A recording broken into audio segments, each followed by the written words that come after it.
Bismillahirrahmanirrahim. Alhamdulillahirabbil alamin wassalatu wassalamu ala asyrafil anbiya'il mursalin wa ala alihi wa sahbihi ajma'in. The honorable speaker, Brother Ahmad Akil, respected committees from the Bureau of Education and Student Affairs, dear brothers and sisters and valued participants. Assalamualaikum warahmatullahi wabarakatuh and a very good morning to everyone. My name is Haikal Ben Zaidi and I will be serving as your master of ceremony for today's intellectual gathering.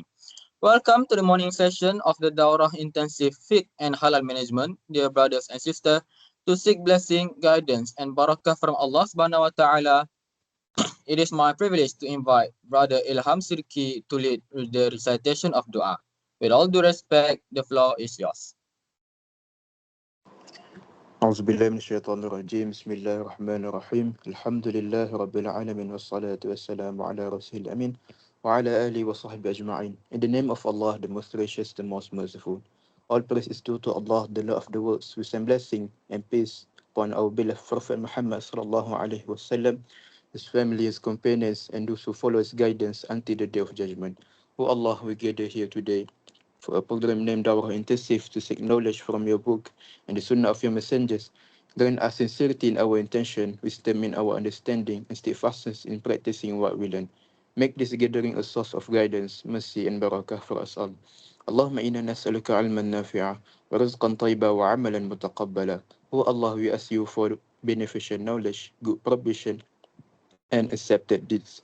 O Allah, open our heart to your wisdom, remove any ignorance and doubt from our minds, and guide us to an action that pleases you. اللهم اجعل في قلوبنا نورا وفي بصرنا نورا وفي سمعنا نورا وعن يميننا نورا وعن يسارنا نورا وفوقنا نورا وتحتنا نورا وأمامنا نورا وخلفنا نورا واجعل لنا نورا. O Allah, please light in our heart, light in our sight, and light in our hearing. Please light in our right and our left, above us and below us, before us and behind us, and grant us like. O Allah, bless this gathering and make it one that is surrounded by your mercy, attended by your angels, and one that is mentioned in the highest heavens. Do not let us live except that we are forgiven and increase in goodness. اللهم اجعل جمعنا هذا جمعا مرحوما وتفرقنا من بعد تفرقا معصوما ولا تجعل اللهم فينا ولا معنا ولا من يتبعنا شقيا ولا مترودا ولا محروما. ربنا آتنا في الدنيا حسنة وفي الآخرة حسنة وقنا عذاب النار وصلى الله على سيدنا محمد وعلى آله وصحبه وسلم. الحمد لله رب العالمين. Amin, amin, ya Rabbal Alameen. Jazakallah khairan kathira to Brother Ilham for the beautiful and meaningful recitation. May Allah subhanahu wa ta'ala fill our heart with light, insight, and comprehension today. Dear audience, moving on to our main agenda today, which is the core session of this Daurah Intensive Fiqh and Halal Management Program. As our final examination draw nearer, education programs like these serve as an important platform to strengthen our understanding, identify key examination topics, and improve our preparation strategies. Without further delay, let us proceed with today's revision session. For this morning session, we'll be discussing Al-Madkhal ila al-Usul al-Fiqh, and this session will be conducted by Brother Ahmad Akil. We are honored to have him here with us today to guide us through the important concept, examination technique, and key areas that require special attention. Without further ado, please open your hearts and mind and join me in welcoming Brother Akil to begin the revision session. With great pleasure, the virtual floor is yours. Silakan.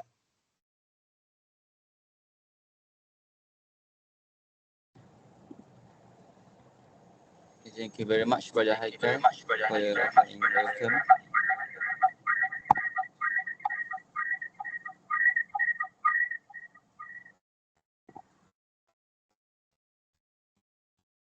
Alright. Is my voice visible right now?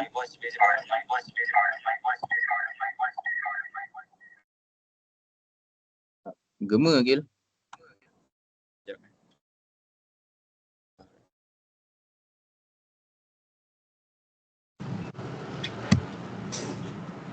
Is it clear?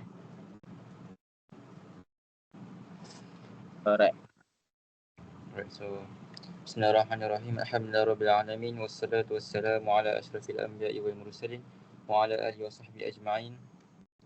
Qala rabbi shrah li sadri rabbana shrah lana sudurana wa yassir lana umurana واحلل عقدة من ألسنتنا يفقهوا أقوالنا رب يسر ولا تعسر وتمم بالخير يا أرحم الراحمين الحمد لله رب العالمين.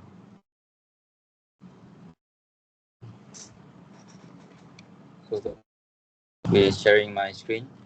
I hope it is visible to all of you, to all the participants. And then saya izinkan saya untuk berbicara dalam bahasa Melayu. Dan saya harap semua boleh buka link drive yang saya dah minta PR untuk share. Sebab semua yang apa yang kita akan ulang kaji hari ini berdasarkan nota-nota tersebut yang kita ada di sini daripada bab 1 sampai bab 5, which is concluding week 1 until week 8, which is last topic until the Isyad. And then hari ni saya tak akan ajar secara menyeluruh, akan tetapi tujuan saya dan objektif saya pada hari ni sekadar untuk briefly je. Yang penting saya tak nak ajar secara nak hafal ke, saya nak just briefly tentang supaya kita faham balik konsep asas, dan at least bila kita nak jawab soalan tersebut kita faham soalan tu minta apa, dan jawapan tu walaupun tak sebiji macam buku teks, tapi kita boleh jawab dengan aligns dengan apa yang jawapan tu nak. Contoh skema tu nak ada key point ni, okey secara faham, oh di sini ada, okey kita terima. Tak perlu pun untuk kira buku sebiji kan. Sebab kita ada satu sem je untuk contoh kita ambil 5 subjek ke 6 subjek satu sem kan. Kita takkan cukup masa untuk hafal satu kitab CBD words by words, kalimah by kalimah. Jadi yang paling penting sekali untuk kita jawab exam sebagai student IRK, which is kita kena jawab berdasarkan pemahaman kita, asalkan jawapan tersebut walaupun serendah mana pembahasa tu janji isinya dan huraiannya sampai kepada pemeriksa kita lah, lecturer kita sendiri. Okay, bismillahirrahmanirrahim. Okay, kita mulakan dengan week 1, which is the first part. And then week 1 ni kita letak sebagai 2 bintang dekat sini. Sebabnya kebolehjadian untuk dia masuk pada exam tengah-tengah. Okay, sini kalau nampak ada 4 bintang, 3 bintang dan 2 bintang, seterusnya 1 bintang. Okay, lagi tinggi bintang tersebut, lagi tinggi kebarangkalian dan kecenderungan satu bab ni untuk masuk exam. Saya tak cakap yakin 100%, tapi berdasarkan apa yang saya dah kaji, analisis dan juga buat sedikit research, so lagi banyak bintang daripada bab-bab tersebut, insyaAllah yang tu akan masuk. Doa banyak supaya yang ni masuk. Dan okey, kita balik ke bab 1. Okay, bab 1 2 bintang Okay, bismillahirrahmanirrahim.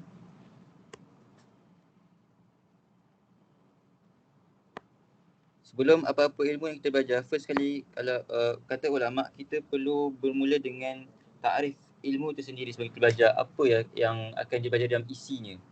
Sebelum kita nak tahu apakah isi kandungan buku, kita kena baca dulu apakah maksud dia punya pada cover page dia, ataupun apakah maksud tajuk pada buku tersebut. Jadi di sini kita baca di ilmu usul fiqh, di mana kita akan belajar dulu.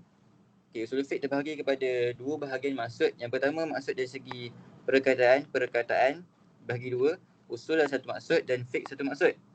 Seterusnya usul dan fiqh sebagai tarkib idhafi yang kita akan cari maksud dia sebagai istilah bila mana kita mencampurkan antara kalimah usul dan juga kalimah fiqh, dia adalah usul fiqh dekat bawah ni. Okay, sampai kepada usul dulu. Okay, usul. Asal usul adalah usul ni bukan jamak kepada perkataan aslun. Aslun dalam bahasa Melayu bermakna asas. Asas. Jadi aslun 1, aslani 2, 3 kita dapat usul. Jadi asal bermakna asas. Okey. Sebab tu dekat sini lughatan ma yubna alaihi ghairu, yang dibina daripadanya benda lain. Apa benda lain tersebut? Okey, kita bayangkan ni rumah. Saya duduk rumah kat sini kan. Okey, kita ada rumah kan. Okey, ni rumah. Okey, ni ini atap, ini pula dia punya lantai. Lantai ni kita bagi sebagai asas. Asas ni lah yang kita boleh kategorikan sebagai usul. Bawah ni asal. Asal yang ni asas. Maknanya kita bina daripada asas tersebut ataupun lantai tersebut, kita bina apa? Kita boleh bina tiang, kita boleh bina dia punya dinding. Lepas tu kita bina pula atas-atas ni, semua-semuanya. Asas daripada asas semua daripada tapak tadi yang kita telah buat. Jadi kita bagi sebagai asal. Asalnya dekat ni, dekat lantai ni Okay, so semula rumah kan. Rumah bawah ni asas ataupun asal, ini usul tadi, dan dinding, atap, yang semua tu yubna alaihi ghairu. So boleh katakan mengikut analogi di sini, tapak asas rumah atau lantai rumah adalah usul, dan daripada usul tersebut kita bina tiang, dinding, atap dan sebagainya di atas rumah tersebut. Sebabnya yang itulah terbagi sebagai fiqh. So mudah katanya lantai rumah atau tapak rumah adalah usul, dan daripada usul tersebut barulah kita bina ke atasnya fiqh ataupun hukum hakam lah. Dan dari segi istilah pula kita terbagi pada 4. Ada dalil, kaedah mustamirah, ar-rajahan, al-muqis alaih. Kita boleh, kalau soalan tanya pasal ni, korang boleh je hafal dalil. Ini bagi cuma contoh je apa. Di sini saya tekankan tentang maksud dalil. Dalil terbagi pada 2. Yang lain ni dia direct dalam buku. Kaedah mustamirah, contoh dia al-amru fil wujub, rajahan dalam buku, muqis alaih dalam buku. Muqis alaih tak ada dalam buku, tapi boleh tengok balik dalam bab qiyas, dia sama je masuk ke sini. Maknanya asal nanti kita akan bincang balik dalam bab qiyas kejap lagi, insya-Allah. So kita pergi pada dalil. Dalil terbahagi kepada 2, iaitu ijmali dan juga dalil tafsili. So beza dia kat sini adalah sini tak ada lam. Jadi dalil ijmali adalah dalil yang umum. Umum ni kita maksudkan dalilul ijmali bila mana kita kata Quran ni sebagai umumnya membawa setiap hukum hakam ataupun Quran tu sebagai sumber untuk mengeluarkan hukum hakam. Okey? Dan juga tidak la ta'alaq bi mas'alatin muayyanan. Dia tak berkaitan dengan masalah yang khusus. Sebagai contoh, cakap Quran sebagai sumber. Sebagai contohnya, kita kata hukum solat ada dalam Quran. Sebab apa? Sebab Quran sebagai sumber hukum. Tapi kalau dalil at-tafsili ta'alaq bi mas'alatin muayyanan. Kalau tanya apakah hukum solat? Lepas tu kita bagi ayat spesifik yang menerangkan tentang kewajiban solat.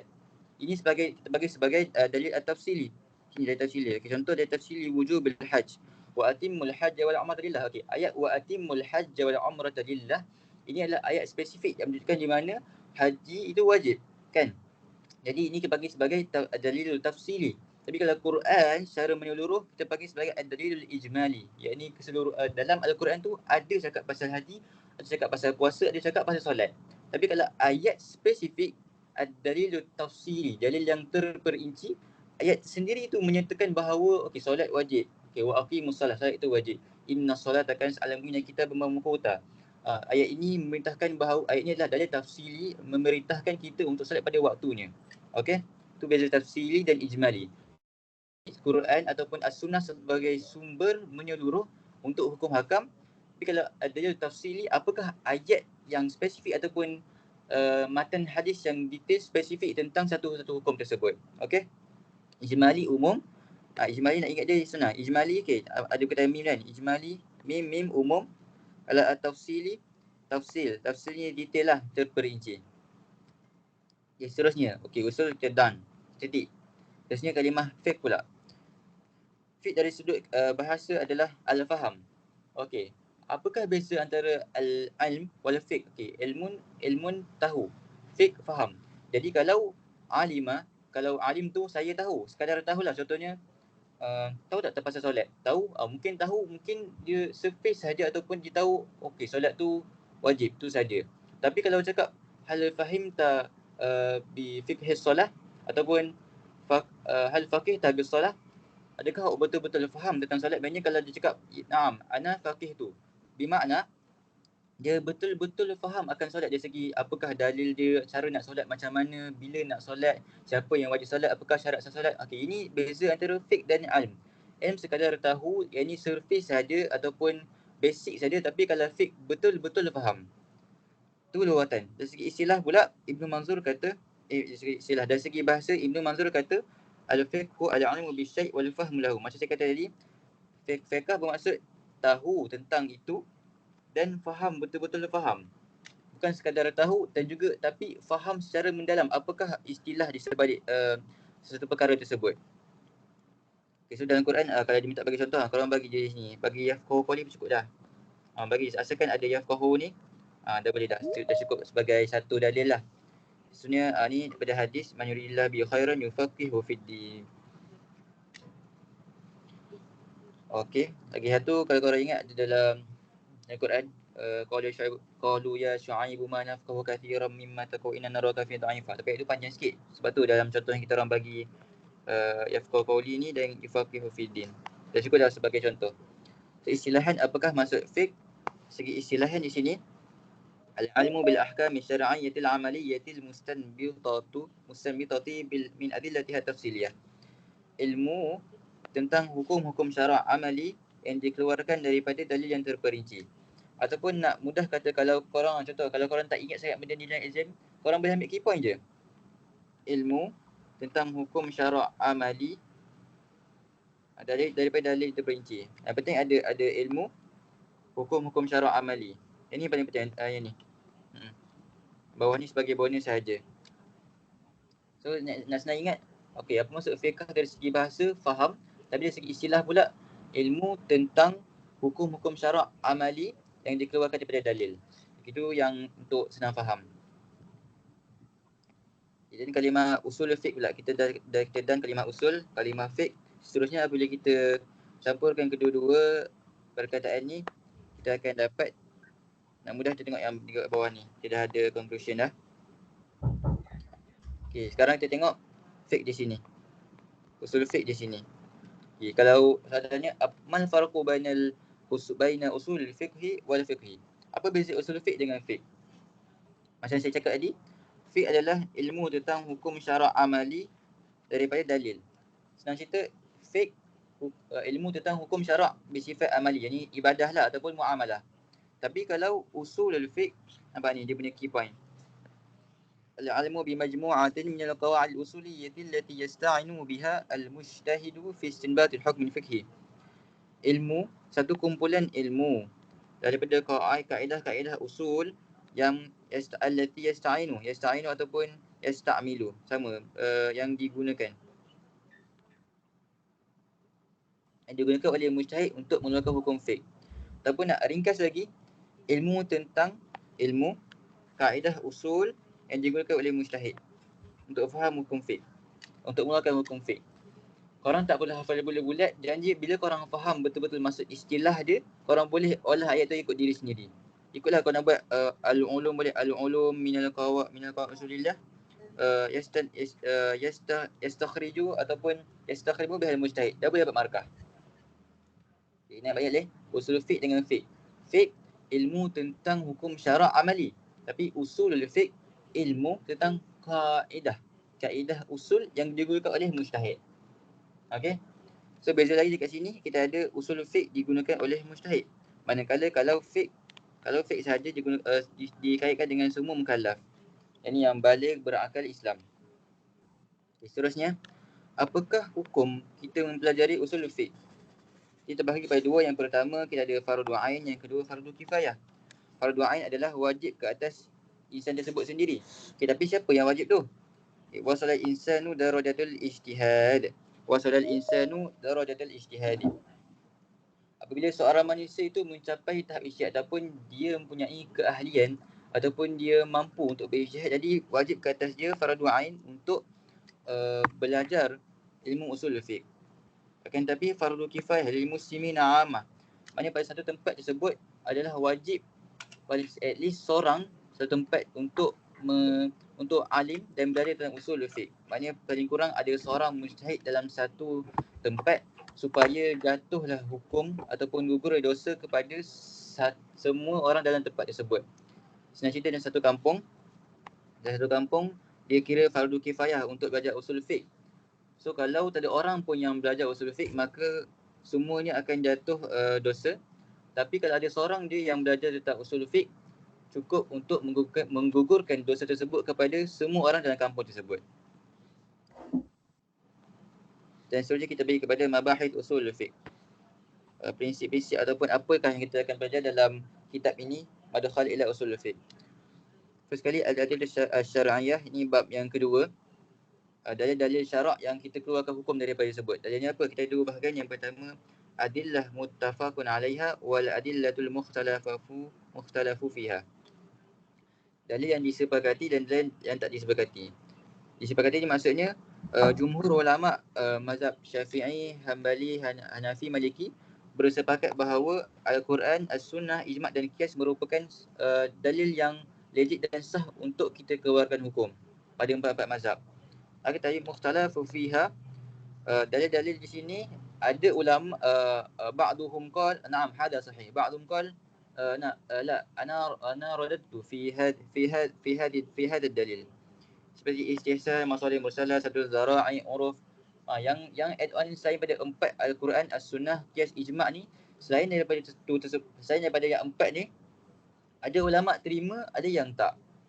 Mengikut apa yang ulama tersebut faham dan ilmu-ilmu yang mereka ada. Dan seterusnya kita pergi kepada Al-Ahkam Syar'iyah yang terbahagi kepada empat. Kita baca di bab yang ketiga, insya-Allah. Ini Al-Hakim huwallah, yang meletakkan hukum itu Allah, yang beri hukum itu Allah, mahkum alaih wa mukallaf. Dan saya nak ingat kalau mahkum alaih, ingat je mahkum alaih ni, mahkum alaih ala man, ini alaina. Dihukum kepada siapa? Pada kita sebagai mukallaf. Pasal ingat mahkum fi, ada huruf fa di sini. Fa fi'lul mukallaf. Mahkum fi untuk fa di sini untuk fi'lul mukallaf. Ini perbuatan kita. Jadi adalah hukum lah. Terusnya pada bab yang keempat, kita akan baca turukul istinbat.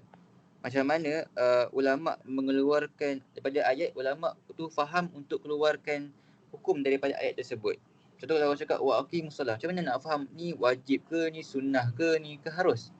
So kat sini kita akan baca berkaitan dengan tiga ni sebagai asas yang penting dalam turukul istinbat. Yang ni yang pertama, kita ada qaidatul usuliyah lughawiyah. Senang cerita di sini kita untuk mempelajari usul fiqh, dia kenalah mahir bahasa Arab sendiri, sebabnya Quran dan Sunnah diturunkan dalam bahasa Arab. Dan dalilatul alfaz juga tafsirun nusus. Apakah lafaz-lafaz yang memberikan makna wajib, apakah lafaz yang memberikan makna sunnah, harus, makruh, haram, dan juga tafsirun nusus. Mempelajari bahawa apakah maksud tersirat ayat ini. Bukan sekadar kita tahu makna tersurat, tapi juga makna tersirat. Contoh kalau Allah cakap Ar-Rahman al-Arsh istawa, Allah bersemayam di arasy. Adakah betul-betul Allah maksudkan literally bahawa Allah tu ada di arasy? Ni betapa pentingnya kepada tafsir nusus dan dalatul alfaz dan juga bahasa Arab supaya kita tahu makna ayat tu literal dan juga internal dia, supaya kita dapat tahu apakah benar-benar yang Allah nak maksudkan dalam ayat tersebut. Mungkin ada kinayah, mungkin ada majaz, mungkin ayat tu memang direct je. Sebab tu ilmu Arab, lafaz dan juga tafsir nusus sangat penting di bahagian turukul istinbat. Macam mana ulama nak keluarkan hukum daripada tiga cabang ni. Yang keempat, pada bab 5 kita baca tentang al-mustanbit. Bukan mustanbat tapi al-mustanbit, isim fa'il. Ini siapakah yang mengeluarkan hukum? Di sini man huwa ahlul istinbatul ahkam. Siapakah yang mengeluarkan ahli dalam mengeluarkan hukum daripada dalil? Ini kita bagi sebagai al-mujtahid. Di sini kita bagi kepada dua, kita ada al-ijtihad dan at-taqlid. Siapakah yang boleh berijtihad dan siapakah yang bertaklid ataupun yang mengikut. Pada bab yang kelima. Faedah kita akan skip. Ni kalau exam ada tanya, mal farqu baina usul fiqh wal fiqh. Mungkin menjadi 8 markah, 6 markah. Yang penting korang kena, kalau korang faham, korang boleh buatlah dalil ayat sendiri. Tak boleh ikut sebiji buku, boleh dapat markah yang sama macam kalau korang boleh ikut skema. Macam saya cakap usul fiqh tentang kaedah yang digunakan oleh mustanbit. Kaedah yang digunakan oleh mujtahid untuk mengeluarkan hukum hakam. Kalau fiqh pula ilmu tentang hukum syarak amali ataupun ilmu tentang perbuatan kita sebagai mukallaf yang Allah suruh, adakah ini makruh, haram, wajib, gitu. Seterusnya dari segi maudhu'. Maudhu' apa yang dibincangkan ataupun apakah yang akan dibahas dalam setiap ilmu ini. Kalau usul fiqh khususnya tentang dalil-dalil dan hukum hakam dari segi general. Dalil mukhtalaf fihi ke, muttafaqun alaih ke, hukum wajib, makruh, semua dari segi general. Tapi kalau fiqh pula, fiqhul mukallaf, apa hukum syarak yang berkaitan dengan perbuatan tersebut. Contoh, fulan buat benda ni. Dari apakah hukum buat sekian. Fiqh tentang perbuatan itu sendiri, tapi usul fiqh tajuk dia tentang dalil-dalil dan hukum hakam yang kita keluarkan daripada benda tu, dapatlah fiqh. Macam tu. Seterusnya al-istimdad tentang apakah dasar ataupun cabang yang kita perlukan untuk belajar ilmu ini. Macam saya cakap tadi, sini ada al-lughatul arabiyah, dari segi ada makna lughawi tentang dalil, juga tentang tafsirun nusus. Yang seterusnya usuluddin, bila mana kita ada tauhid yang kita percaya bahawa Allah itu Esa, kita beriman kepada 6 rukun iman, secara automatik kita akan lebih kuat untuk berpegang teguh kepada Allah. Bila kita yakin Allah tu ada, oleh itu kita akan lebih tahu apakah tafsir ataupun apakah maqasid daripada hukum hakam yang Allah tetapkan kepada kita, yakni darul mafsad jalbul manfaah wa darul mafsadah. Lepas tu kalau fiqh pula straight to the point, terus kepada dalil-dalil dan juga perbuatan mukallaf. Terusnya apakah ghayah ataupun tujuan ataupun al-mustafid daripada usul fiqh dan juga fiqh. Kalau usul fiqh, kita tahu apakah cara yang betul untuk mengeluarkan hukum hakam. Bukan sekadar kita baca, waqimus solah, aku pernah belajar ni, waqimus solah al-amru fil wujub. Jadi semua ayat dalam Quran ada fi'il amar, semua mesti wajib. Tak. Di sini kita tahu macam mana nak tahu benda tu wajib ke, makruh ke, harus ke. Di sini dekat usul fiqh kita tahu macam mana nak bezakan ayat tersebut dari segi penggunaan ayat tersebut boleh membawa kepada hukum apa dan apa.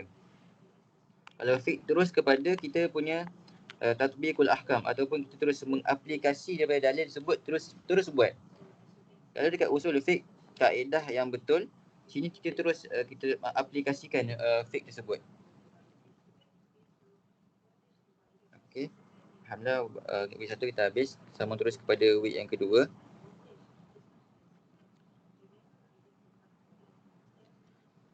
Nasyatu ilmu usul fiqh. Bilakah bermulanya usul fiqh? Okey, yang ni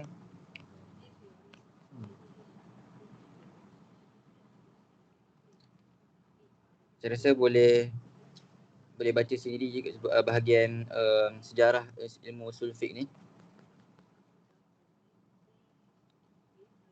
Kita brief saja.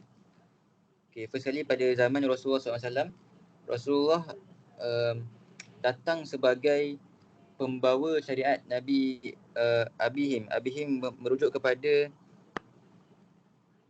ayah.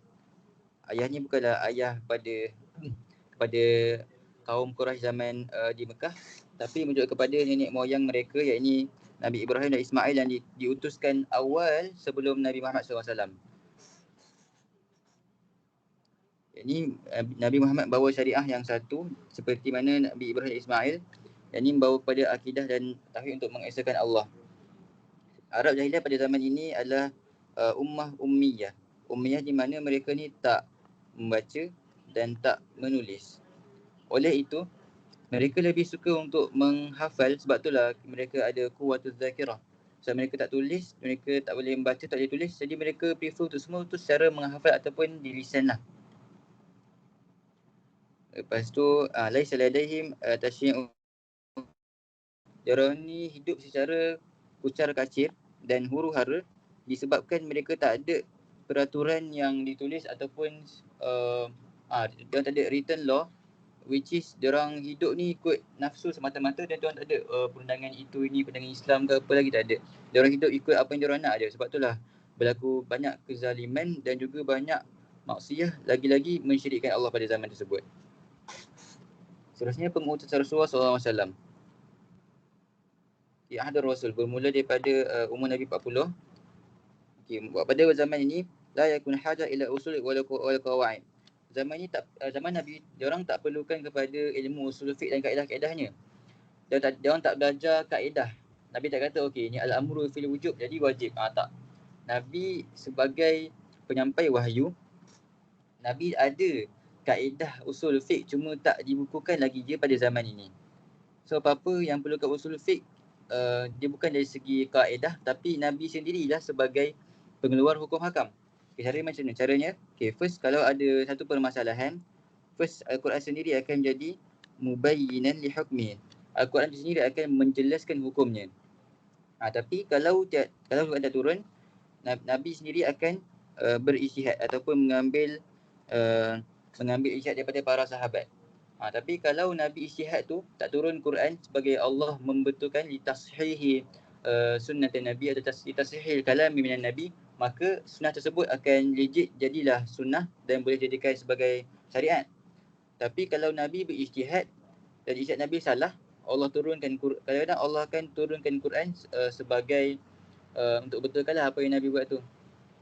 Kalau ada semudah zaman Nabi, kalau satu masalah Quran akan turun.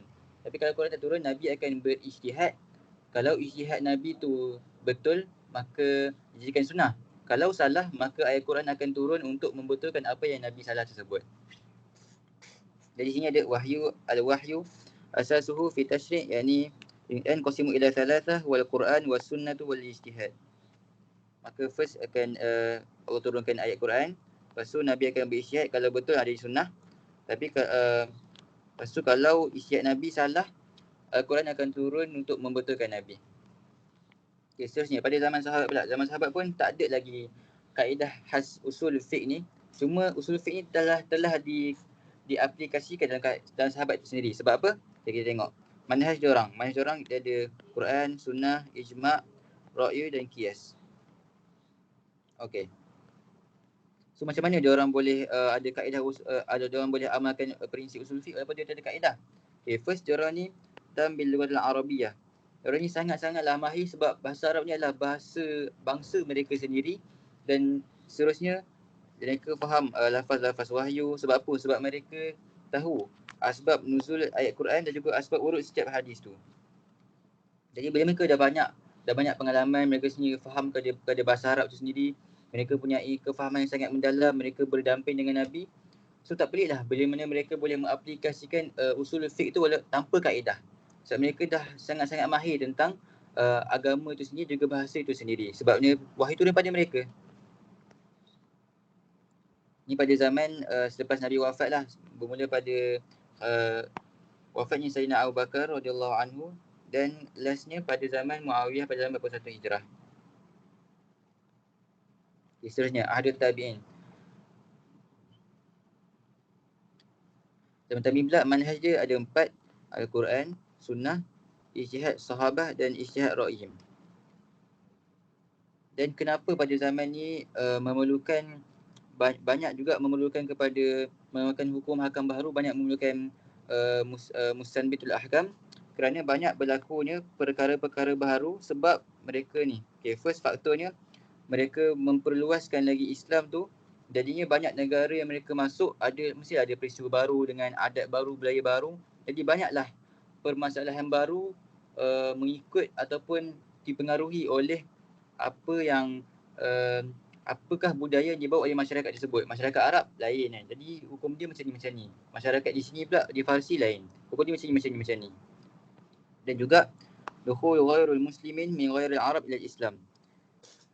Jadi bila mana mereka dah memperluaskan, yani ittasa'al amsarul wilayatil islamiyah fi biladin mukhtalifah, bila Islam tu dah sangat-sangat luas, banyak masalah baru dan juga banyaklah orang yang bukan Arab masuk Islam. Jadi semakin banyaklah hukum hakam yang perlu diistinbatkan untuk menyelesaikan semua masalah-masalah disebut hukum hakam. Tapi masa zaman ini masih belum lagi ditulis lengkap tentang laisa indahum mudawwanah. Dia tak ada kitab khas untuk menerangkan ada syarah hadis ke, syarah Quran ke. So dia orang maksudnya zaman ni belum lagi dibukukan ilmu usul fiqh itu sendiri. Sebenarnya zaman a'immatul mujtahidin, which is zaman mazhab yang 4. Kenapakah zaman ni memerlukan kepada penulisan?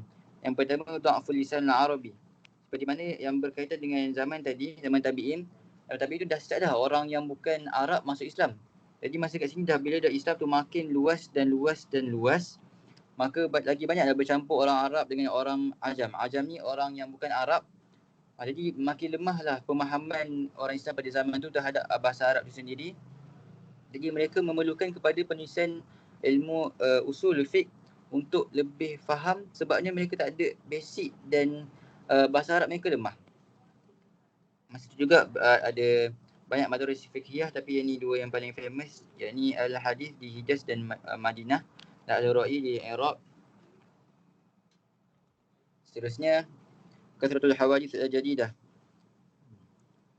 Banyak yang berlaku seperti yang saya kata tadi, bila tersebarnya luas, makin luas Islam tersebut, lagi banyaklah masalah baharu berlaku, maka mereka memerlukan pada kaedah-kaedah yang khas untuk mengeluarkan hukum hakam. Sebabnya mereka semakin jauh dari Nabi, makin banyak orang Arab yang makin lemahnya bahasa Arab dalam kalangan umat Islam itu sendiri, maka mereka bukan kaedah-kaedah usul fiqh. Jadi di zaman inilah yang kita bawa kepada yang bawah ni, kita bawa kepada siapakah yang bermulanya menulis kaedah usul fiqh, sebabnya sangat-sangat diperlukan zaman ni. Jadi pada zaman tersebut kita ada ikhtilaf siapakah yang mula, sama ada Ja'far As-Sadiq ataupun Imam Abu Hanifah ataupun Imam Malik. Tapi nak katakan Imam Abu Hanifah, anak murid Imam Abu Hanifah claim bahawa mereka lah yang awal-awal mentadwin buku usul fiqh. Akan tetapi apabila dikaji tak jumpa kitab first yang membicarakan tentang ilmu usul fiqh, maka direjectlah sini. Pendapat mereka lemah. Imam Malik ada buat kitab Al-Muwatta' lil Imam Malik, akan tetapi kitab tersebut lebih banyak fokus kepada hadis-hadis seperti kita belajar dalam ulum hadis daripada kaedah usul fiqh. Dia bukannya buku khas untuk menceritakan tentang kaedah usul fiqh. Dan banyak je majoriti dalam tu isinya kandungannya Imam Malik letakkan hadis dalam tu. Dan di sini adalah qaulur rajih. Ini kita tahu Al-Imam Asy-Syafi'i sebagai penulis, yakni mudawwin, awwal man dawwana ilmu usul fiqh di kitabnya Ar-Risalah. Ini yang qaulur rajih lah supaya kita tahu. Seterusnya kita ke subtopik yang seterusnya, yakni manahij bahas wa ta'lif.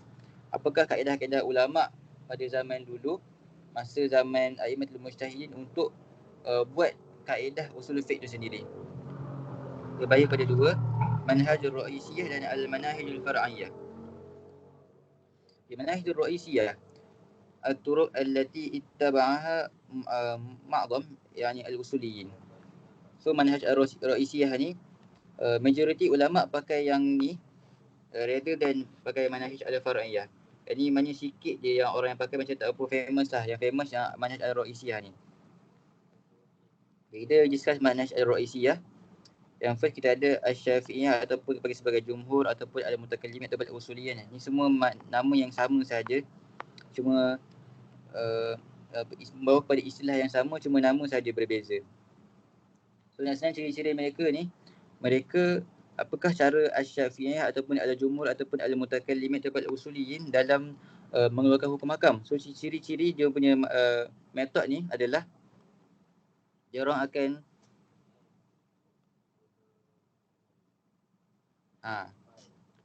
mencari asas untuk kaedah-kaedah dulu. Lepas tu barulah mereka akan gunakan kaedah tersebut untuk furu'ul fiqhiyah. Sebagai contoh, mereka buat al-amru yufidul wujub. Ini asas dia orang, al-amru yufidul wujub. Akan tetapi bila guna al-amru yufidul wujud ni, dia kesan dia kasradul istisna fil qawaid. Sebabnya tak semua al-amru bawa masuk pada wajib. Inilah istisna tak semua bawa wajib. Mungkin ada maksud dia harus dan mungkin juga ada maksud dia sunnah. So satu tu cara secara ringkasnya macam mana kaedah mereka. Mereka akan gunakan dulu asas tahqiqul qawaid, thumma hakimatun ala furu'il fiqhiyah. Barulah dia orang apply dekat furu' fiqhiyah. Kalau tak kena akan keluarlah istithna fil qawaid. Dan seterusnya al-Hanafiyah ataupun al-Fuqaha. Nama first grammar dia al-Hanafiyah ataupun juga musammihi bi al-Fuqaha. So cara dia pula terbaik dengan yang tadi. Dia orang gunakan kaedah usul dia orang kaedah usul ni dibina atas furu'. Terbalik pula tadi tu, kalau Syafi'iyah tadi dia guna asas dulu, kemudian furu' fiqhiyah. Asas dia orang buat dan dia orang tepek pada furu' fiqhiyah. Seterusnya kalau Al-Hanafiyah, dia orang buat furuk dulu dan diletakkan atas Al-Qa'idah. Contohnya berlaku peristiwa peristiwa A, peristiwa B, peristiwa C. Dia orang nampak bahawa ada persamaan di sini dan sebelah situ dia orang bawa keluar satu kaedah fiqh daripada situ. Terbalik jadi dia punya key point yastakhdimunahum furu' al-fiqhiyah thumma yastakhdimu ala qawaid al-usuliyah.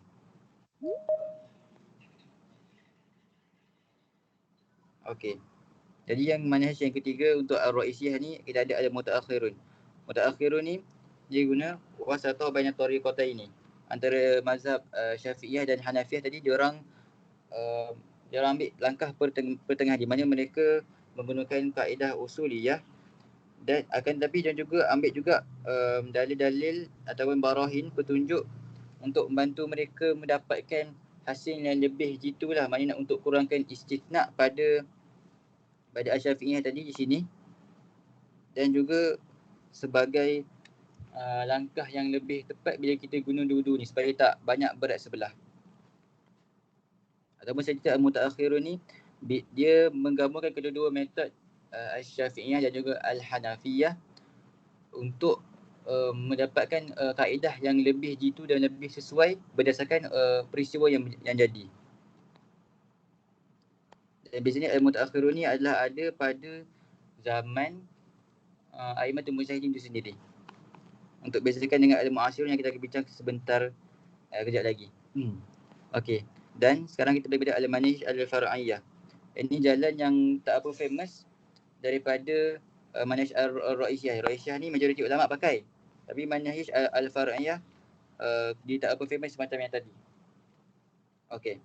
So kita ada al-Zahiriyah. Nama dia pun Zahiriyah. Zahir ni jelas. Sebab apa? Sebab ya'tamidu hadzal madhhab ala zawahirin nusus. Daripada Quran dan Sunnah tu dia orang ambil makna literal dan direct daripada zahir-zahir Quran dan Sunnah. Baru nama dia Zahiriyah. Lepas tu dia orang ni maqsurun ala ijma'i sahabah. Dia orang menerima ijma' tapi sekadar ijma' sahabat saja. Kalau ijma' tabi'in ke tabi'in dia orang dah tak terima dah. Dia orang hanya terima ijma' as-sahabah daripada sahabat-sahabat selepas Nabi. Lepas tu dia orang ni yarfadu al-ijtihad bil-ra'i. Dia orang tak akan terima ijtihad dengan pandangan. So dia orang juga tak ambil semua tu. Dia orang cuma terima Zahiriyah yang cerita dia orang terima zahir daripada an-nusus yakni al-Quran wa sunnah dan juga ijma' tetapi hanya kepada ijma' as-sahabah.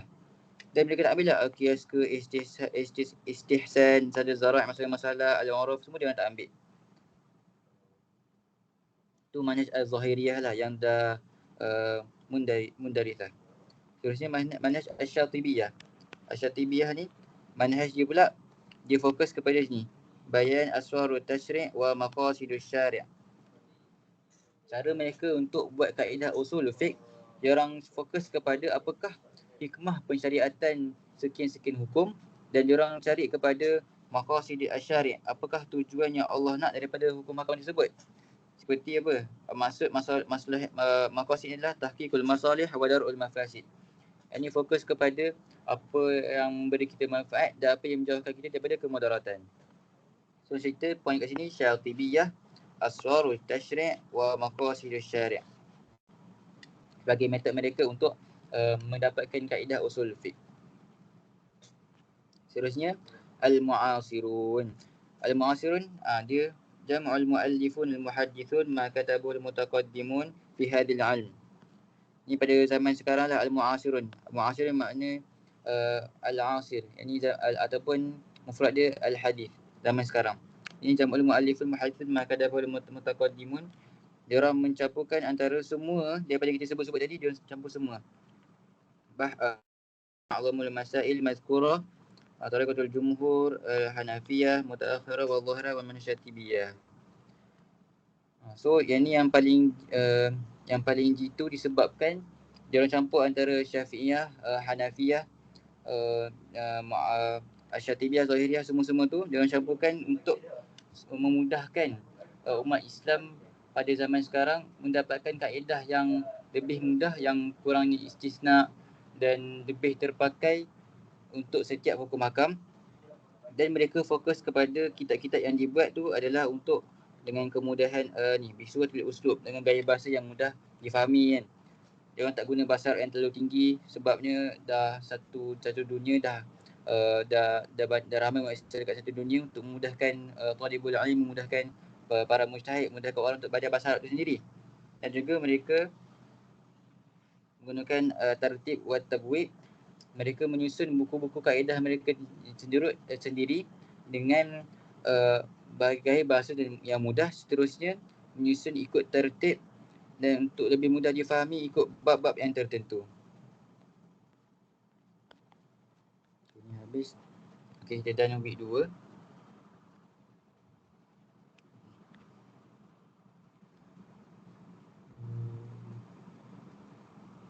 Okey, so buka kepada nota di week yang ketiga.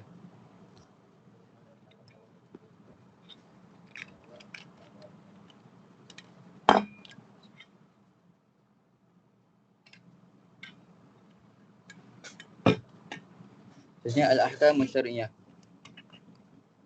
Kita masuk pada topik yang dibintangkan 4 yang agak penting, ini hukum at-taklifi. Di sini hukum syar'i. Hukum syar'i terbagi kepada 2, yang ini hukum taklifi dan hukum al-wad'i.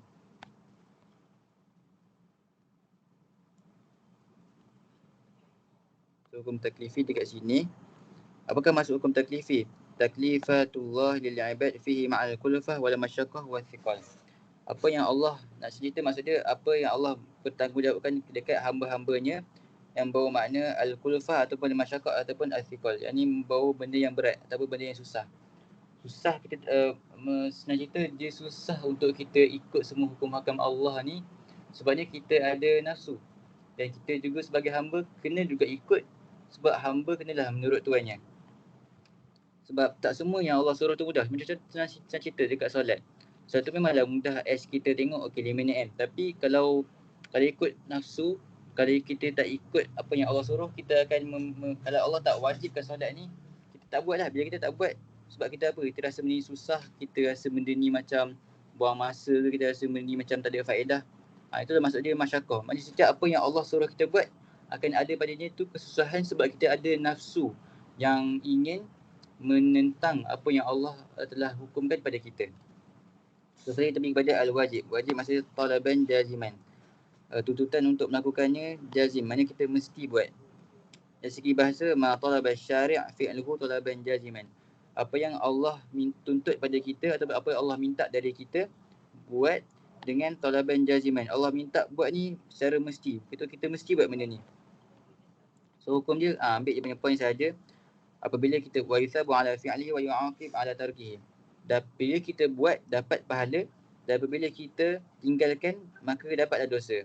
Bila kita tinggal tanpa uzur syar'i. Uzurnya adalah perkara-perkara yang menghalang kita daripada wajib buat sesuatu benda tersebut ataupun kita dapat rukhsah atas sesuatu tu kalau kita ada uzur. Maksudnya apakah cara untuk kita tahu benda itu wajib? Okay, pertama, nusus yang ada sighatul talab, minta. Ini seperti fi'il amri, fi'il mudhari' muqtarin bila mil amr ataupun isim fa'il, isim fi'il amr. Dan juga yang kedua, al-lafaz majmu'ah fil lughah lil ijab wal ilzam. Bila ada lafaz farada, wajaba, kutiba atau kataba.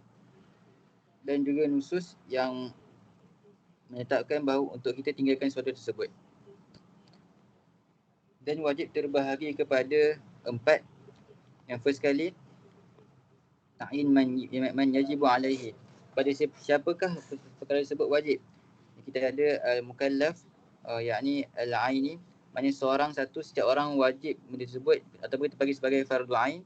Yang kedua, al-kifai ataupun fardu kifayah, yakni wajib ke atas jemaah kalau dilakukan, kalau cukup untuk gugur dosa kalau meninggalkan perkara tersebut jika seorang je yang buat. Dan seterusnya yang kedua, taki dulu waktu wa adamu taqiyat. Ada juga yang wajib dalam Islam ni, Allah letakkan kita sebagai al-mutlaq dan al-muqayyad. Ada perkara wajib, yang wajib tu terhad pada masa tu sahaja, dan juga wajib yang tak terhad dan bila-bila je kita boleh buat. Sebagai contoh al-mutlaq, al-mutlaq seperti haji dan juga buat baik pada ibu bapa. Adakah berbuat pada ibu bapa ni terhad kepada siang dia kita buat baik ibu bapa, malam tak buat baik pula. Ni contoh sebagai mutlak lah, maknanya kita buat baik pada ibu bapa tu bila-bila masa sahaja. Dan juga haji dia juga mutlak, sebabnya kita boleh buat haji tu bila mana kita mampu, kita boleh buat, tak ikutlah nak buat tahun ni ke, tahun depan ke, 2 tahun depan ke, tu mutlak. Maknanya kita boleh buat bila masa yang kita nak. Seterusnya wajib dari segi al-muqayyad dengan bizamanin muhaddad. Contohnya, dan dia juga dibagi pada dua, al-muwassa' dan al-mudayyak. Jadi apakah beza al-muwassa' dan al-mudayyak? Satu ibadah sebut kalau dia muqayyad, dia terhad pada satu masa saja kan, satu masa saja. Tapi dia juga bagi pada dua, al-muwassa' al-mudayyak. Ada yang masa dia sangat-sangat panjang, tak ada masa dia yang sangat-sangat sikit. Sebagai contoh, waktu solat zuhur. Solat zuhur kita ada waktu contoh daripada 1:30 sampailah pukul 4:30. So tu masa dia sangat-sangat panjang, daripada ni contohnya 1:30 sampai 4:30 ni kita bersolat sini bersolat, sini 4:30 hujung-hujung boleh, sini boleh. Tu bagi sebagai muwassa', bila mana waktu yang panjang kita boleh nak buat ibadah tersebut pada bila-bila masa sepanjang waktu tu jadi. Kalau al-mudayyak pula, setelah bagi waktu solat Jumaat. Waktu solat Jumaat pula terhad, memanglah waktu dia lepas zuhur macam zuhur, tapi dia terhad sebab apa? Kita ada khatib akan berkhutbah, 2 khutbah. Habis tu terus solat Jumaat. Tak boleh nak solat Jumaat lepas solat ke, memang waktu tu sahaja lepas khatib bagi khutbah. Sebagai al-mudayyak, maknanya masa dia sangat-sangat sempit. Seterusnya ta'yinul matlub wa adamu ta'yinihi.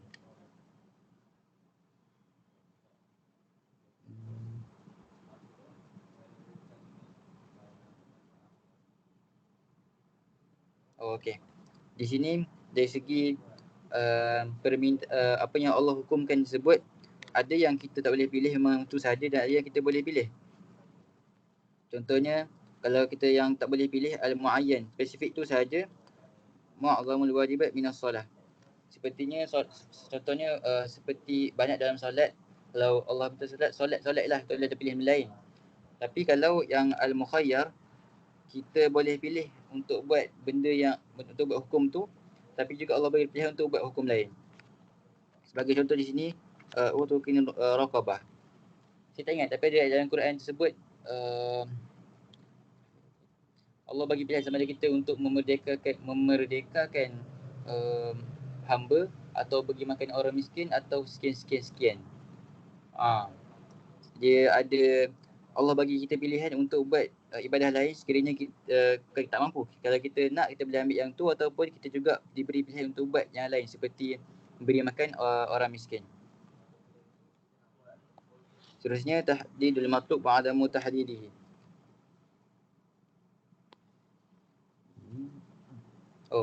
Ada juga ibadah yang kadarnya muhaddad dan juga ada ghairul muhaddad. Kalau muhaddad, ibadah tersebut Allah dah hadkan kepada spesifik bilangan. Contoh solat yang 5 yang solat fardu dan juga zakat. Zakat Allah dah bagi berapa persen je, ataupun solat tu cukup 5 waktu tu cukup, wajib 5 tu orang nak buat subuh 2 je, tak boleh nak lebih 3 ke 4 ke. Tak ada yang boleh kita mutlak untuk berapa rakaat kita nak untuk solat fardu ni. Cukup untuk kita ikut apa Allah suruh. Macam Allah suruh subuh 2, zuhur 4, asar 4, cukup tu saja, tak boleh lebih, tak boleh kurang, ikut apa yang Allah wajibkan terhadap kita. Tapi kalau ghairul muhaddad, Allah kata contoh, kita tak dihadkan bahawa berapakah bilangan untuk buat satu ibadah tersebut. Contohnya it'amul ja'i, memberi makan orang yang lapar. Tak kira lah bagi makan tu sikit ke banyak ke, berapa kilo ke, tapi kita tak diterhadkan sebanyak berapa. Cukup untuk kita buat sahaja, asalkan bagi makan orang yang lapar. Seterusnya hukum taklifi yang kedua, kita tadi wajib. Yang kedua kita bagi pada al-mandub ataupun sunnah. Sunnah segi istilahnya, ma talaba syari' fi'luhu talaban ghairu jaziman. Apa yang Allah minta kepada kita tapi ghairu jazim. Dia tak mesti, Allah tuntut pada kita untuk buat tapi tak mesti. So dia, hukum dia apa? Hukum Hukum dia bila kita buat benda ni, dia yusabu ala fi'lihi wa la yu'aqib ala tarkihi. Bila kita buat dapat pahala, dan bila kita tinggal dapat dosa. Itu diterbahagi pada 3 yang besar. Al-mu'akkadah, ghairul mu'akkadah dan sunanul zaidah. Kalau mu'akkadah, lazimun alaiha nabi. Nabi buat sangat-sangat banyak dan Nabi sangat-sangat jarang duk tinggal sunat mu'akkad. Seperti solat witir. Maka ghairul mu'akkadah, kadang Nabi buat, kadang-kadang Nabi tak buat. Seperti solat rawatib dan seterusnya, sunat az-zaidah. Apa yang Nabi buat sebagai adat ataupun uruf manusia tu akan buat, seperti makan dan minum, tapi tak disyariatkan. Akan tapi apabila kita buat dan ingin untuk mencontohi Nabi, seperti mana Nabi tidur, macam mana Nabi makan, boleh dapat pahala sebabnya ini dikira sebagai sunnah. Cuma sunnah az-zaidah. Dia bukan ibadah khusus. Seperti kalau mu'akkad dan ghairul mu'akkad ni, dia ibadah khusus seperti solat witir, sunat rawatib. Yang dua ni, mu'akkadah ghairul mu'akkadah ni, ibadah yang khas, ada persyariatan. Tapi kalau sunat az-zaidah, apa yang Nabi buat bukannya sebagai syariah tapi sebagai adat dia itu manusia, bagi dia itu manusia, dan kita dapat pahala kalau kita niat nak ikut apa yang Nabi buat sebagai sunnah dia, sunat az-zaidah.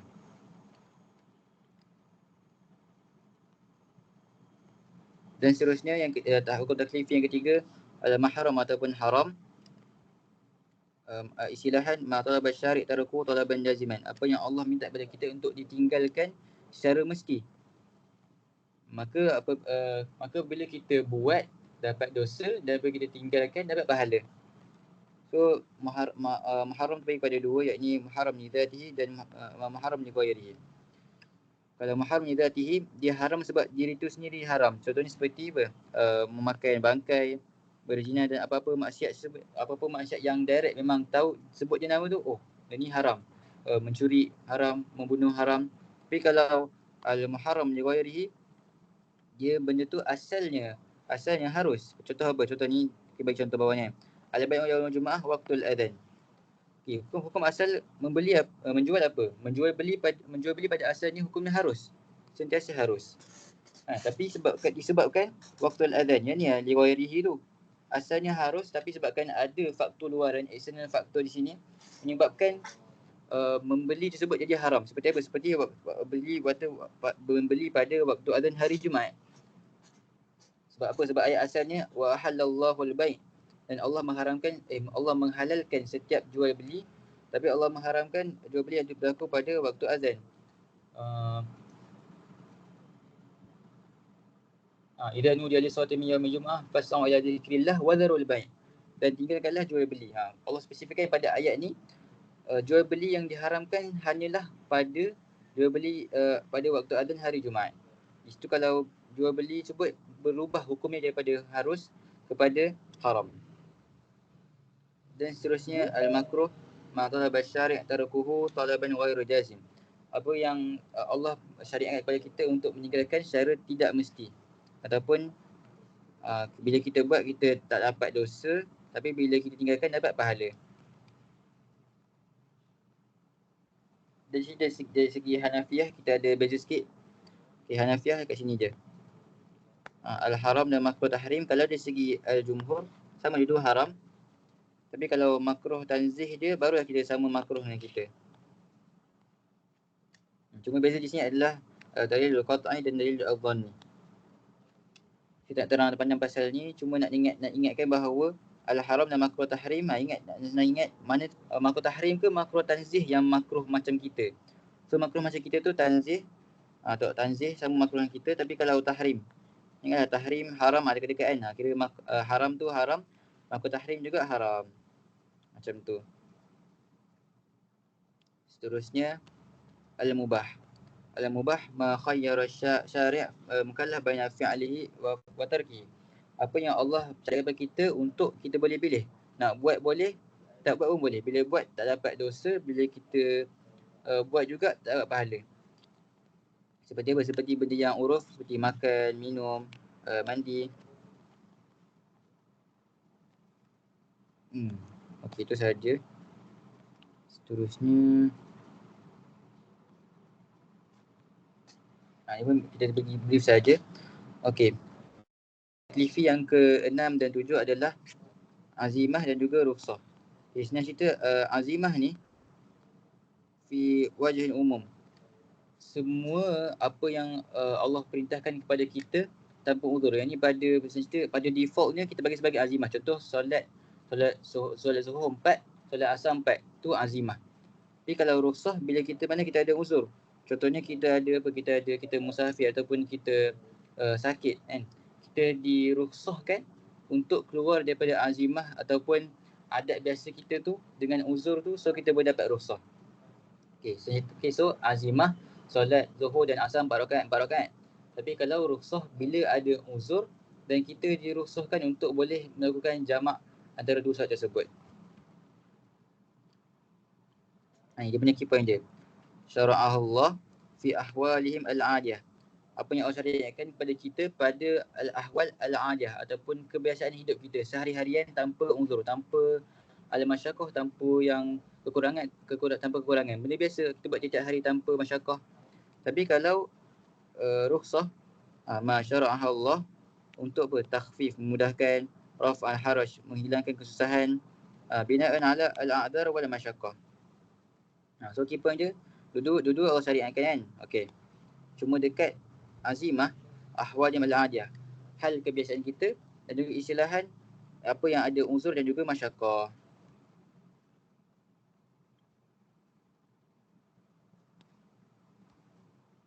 Ada hukum mengambil rukhsah ni boleh jadi wajib, boleh jadi sunnah, boleh jadi harus, boleh jadi ada khilaf juga.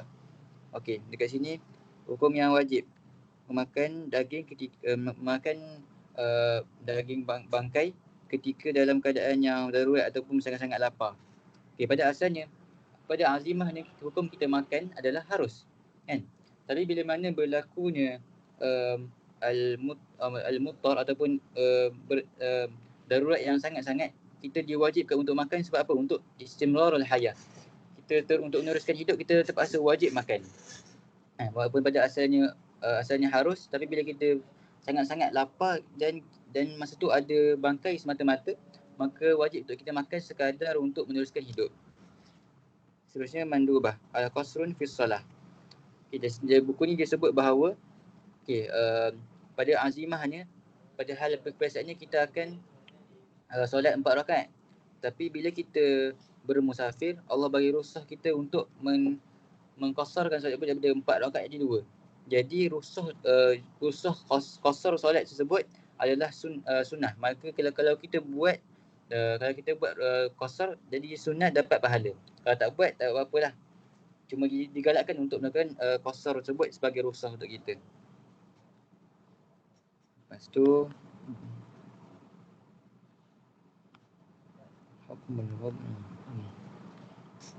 kita habis hukum taklifi, kita pergi kepada hukum al-wad'i. Hukum wad'i, ambil nombor poin 2 ni senang. Ma ja'alahu syari' sababan syai'in akhar aw syaratan aw mani'. Apa yang Allah syariatkan untuk satu hukum tu jadi sebab ataupun jadi syarat ataupun jadi mani', penghalang. Kalau sebab, kalau biazimu min wujudi wujudul hukum. Kalau sebab tu ada, maka adalah hukum. Kalau tak ada sebab tu, tak ada hukum. Okey. Sebagai contoh, aqimus solat dulu kisyams. Okey, sebab untuk solat zuhur apa? Dulu kisyams ataupun zawalus syams. Kalau adanya berlaku tergelincir matahari, maka adalah solat zuhur. Kalau belum berlaku ataupun tak berlaku lagi gelincir matahari, tak ada solat zuhur.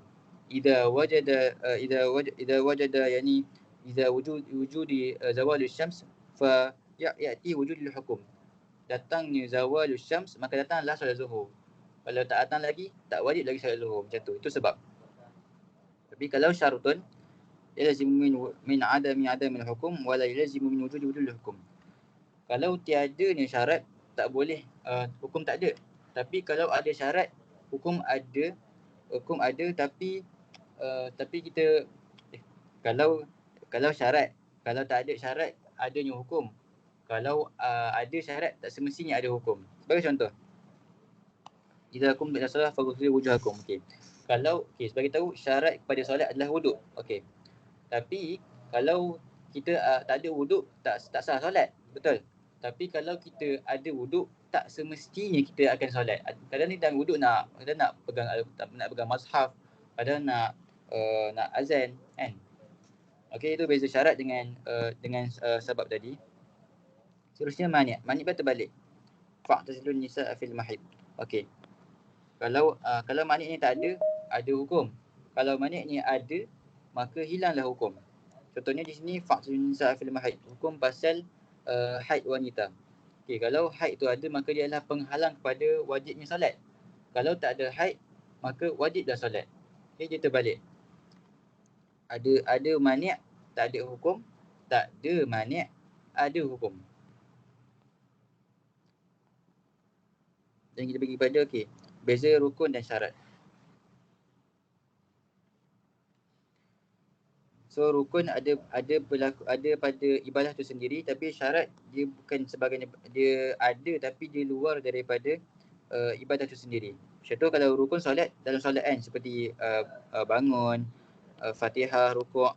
Tapi kalau syarat dia tak ada dalam solat, tapi dia perlu untuk sahnya solat tersebut. Seperti ni, at-taharah min najasah lis-solah.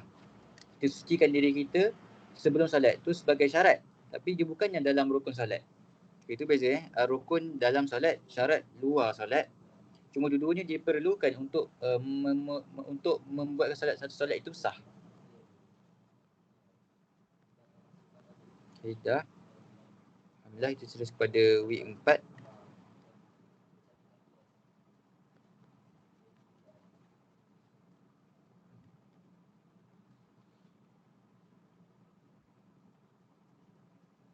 Okay, first kita pergi pada hukum. Hukum adalah, maksud dia khitabus syari' al-muta'allaq bi af'al mukallafin, talaban atau takhiran atau wada'an. Apa yang kita bincang dalam hukum taklif tadi, dekat sini juga maksud dia adalah sama. Jadinya khitabus syari' ni dapat dari mana?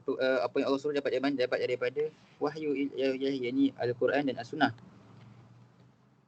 Dan bagaimana kita bincang dalam hukum taklifi tadi, rasanya ni tak berapa nak detail pun, sebab ni dah bincang dalam hukum taklifi tadi, sama saja. Cuma ni maksud ni penting sebab doktor saya banyak kali pesan masa kelas dia untuk ingat dia punya istilah dia, khitabus syari' al-muta'allaq bil af'al mukallafin talaban aw takhiran aw wad'an. Apa yang Allah mintakan, apa yang Allah tuntut kepada kita dalam kita punya perbuatan-perbuatan dari segi Allah, talaban atau takhiran atau wada'an. Okay, dari segi kita punya perkataan ataupun perbuatan ataupun niat ataupun kepercayaan kita. Dan sumbernya daripada Al-Quran dan Sunnah. So, kita bagi kepada Al-Hakim. Hakim ni adalah peletak hukum ataupun yang menentukan hukum sesuatu. Jadi Al-Hakim misalnya Allah. Okay, adakah Rasul juga dikira hakim sebagai penentu hukum? Sebab kita tahu sunnah adalah sumber pada hukum hakam. Tapi adakah Rasulullah hakim juga? So di sini dia kata tak. Bal huwa muballigh li hukmillah. Rasulullah cuma penyampai. Sebab apa? Sebab dalam Quran Allah sebut in huwa illa wahyu yuha. Apabila Nabi bercakap, semua yang daripada Nabi tersebut adalah wahyu daripada Allah Subhanahu Wa Taala. Oleh sebab itu Nabi bukanlah menetap hukum. Nabi tak letak hukum berdasarkan nafsu Nabi, tapi Allah memberikan wahyu untuk Nabi. Bila Nabi cakap tu, itulah hukum dia. Maka Nabi bukanlah hakim, sekadar penyampai hukum Allah. Seterusnya, macam mana pula dengan ulama, sahabat, tabi'in, imam mujtahidin? Sebagai mujtahid, maka mereka ni pula sebagai mubayyin lil ahkam. So Nabi muballigh, penyampai. Mereka pula adalah sebagai penerang ataupun penjelas kepada hukum hakam yang datang daripada Allah Subhanahu Wa Taala. So dekat sini ada permasalahan, adakah akal mampu untuk membezakan antara hasan dan qubh, ataupun mampu membezakan antara baik dan buruk tanpa adanya kitab dan rasul, ataupun tanpa adanya syariah. Kita ada tiga pandangan, al-Asy'ariyah, al-Mu'tazilah dan al-Maturidiyah. Kalau al-Asy'ariyah, dia orang klaim bahawa laisa fil maqdur al-aql walakin bil bi'athati rusul. Asy'ariyah kata akal ni tak mampu untuk membezakan antara baik dan buruk, tapi yang mampu adalah bila mana turunnya wahyu ataupun syariah, seperti ni kan, bi'athati rusul kan, adanya utusan daripada rasul, dan ataupun ada juga turunnya kitab. So kalau satu tempat tu dia orang tak dapat wahyu, so dia orang tak akan dihukum sekiranya dia orang buat benda yang mahmudah ataupun madmumah. Sebabnya hanya wahyu yang boleh memberikan hak kepada mereka untuk datang dosa atau pahala. Ataupun senang ceritanya, Asy'ariyah kata akal tak mampu untuk beza baik buruk, hanya wahyu sahaja. So kalau tempat tu tak dapat turunnya wahyu ke tempat tu, maka mereka tak akan diazab sebab hanya wahyu lah yang boleh menentukan mana baik mana buruk. Tapi kalau Mu'tazilah, dia orang kata maqdurul aqli. Dia orang kata akal ni mampu untuk bezakan baik buruk. Tapi bila syariah datang, syariah datang cuma untuk menyelaraskan antara baik dan buruk tersebut. Maka kalau satu tempat tu tak datang syariah, maka dia orang tetap akan diazab dan diberi pahala kalau buat sesuatu yang Allah buat, Allah suruh ataupun Allah larang. Sebabnya bagi Mu'tazilah ni akal mampu untuk membezakan baik dan buruk. Akan tapi Al-Maturidiyah pula kata macam mana? Dia orang kata maqdurul aqli lil hasan wal qabih, tapi bagi mereka ni al-iqab la budda min syari'. Dia orang kata akal ni mampu untuk membezakan baik dan buruk, tetapi hanya walakin kuliyatul sawab wal iqab la budda min syari'.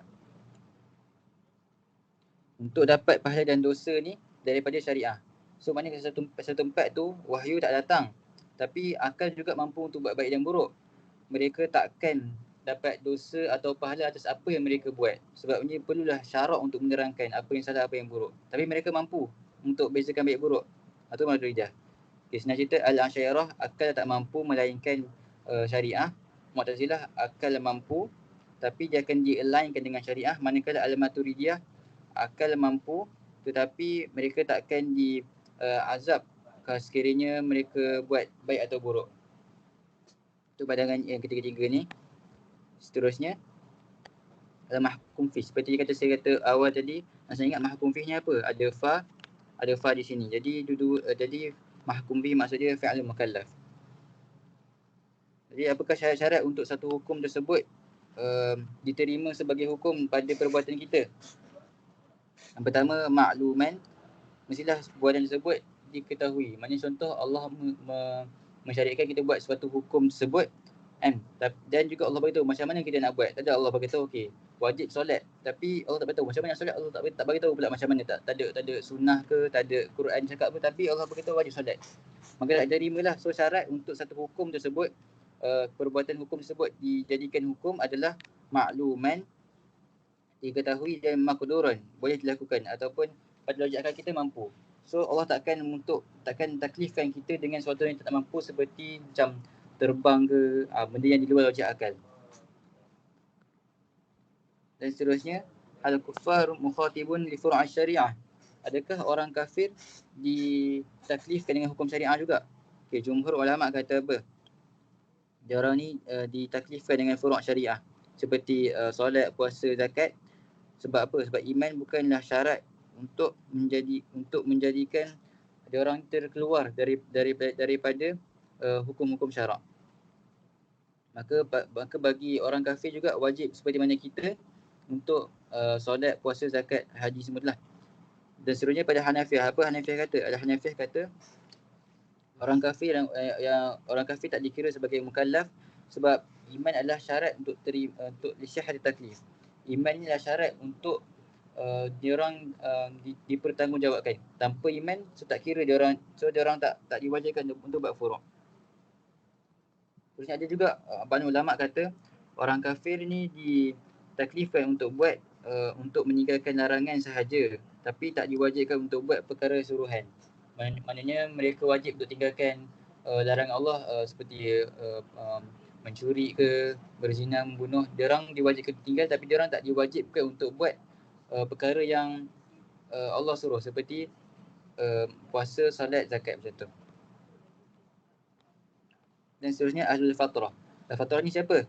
Golongan yang wahyu tak sampai dekat diorang. Contohnya macam Dr. Bella kata, macam ada satu kampung ni dekat dalam hutan jauh sangat, memang tak ada wahyu, tak ada apa, memang dia orang kosong. Memang tak ada wahyu langsung, dia orang tak tahu pasal Nabi, pasal Islam apa semua. So apa kata ketiga golongan ni? Mu'tazilah kata dia orang ni ditaklifkan untuk buat apa yang dia orang fikir nampak baik dan meninggalkan apa yang dia orang fikir nampak buruk. So kalau dia orang buat baik dapat pahala, kalau dia orang buat jahat dapat dosa. Sebab bagi dia orang macam tu cakap tadi, dia orang ni dekat Mu'tazilah ni, bagi dia orang akal tu boleh menentukan kadar ataupun akal tu mampu untuk bezakan baik dan buruk. Kata kalau Ahlul Fatrah ni buat baik dapat pahala, tapi kalau buat jahat dapat dosa. Asy'ariyah pula, Asy'ariyah kata dia orang Ahlul Fatrah ni bukan mukallaf sebabnya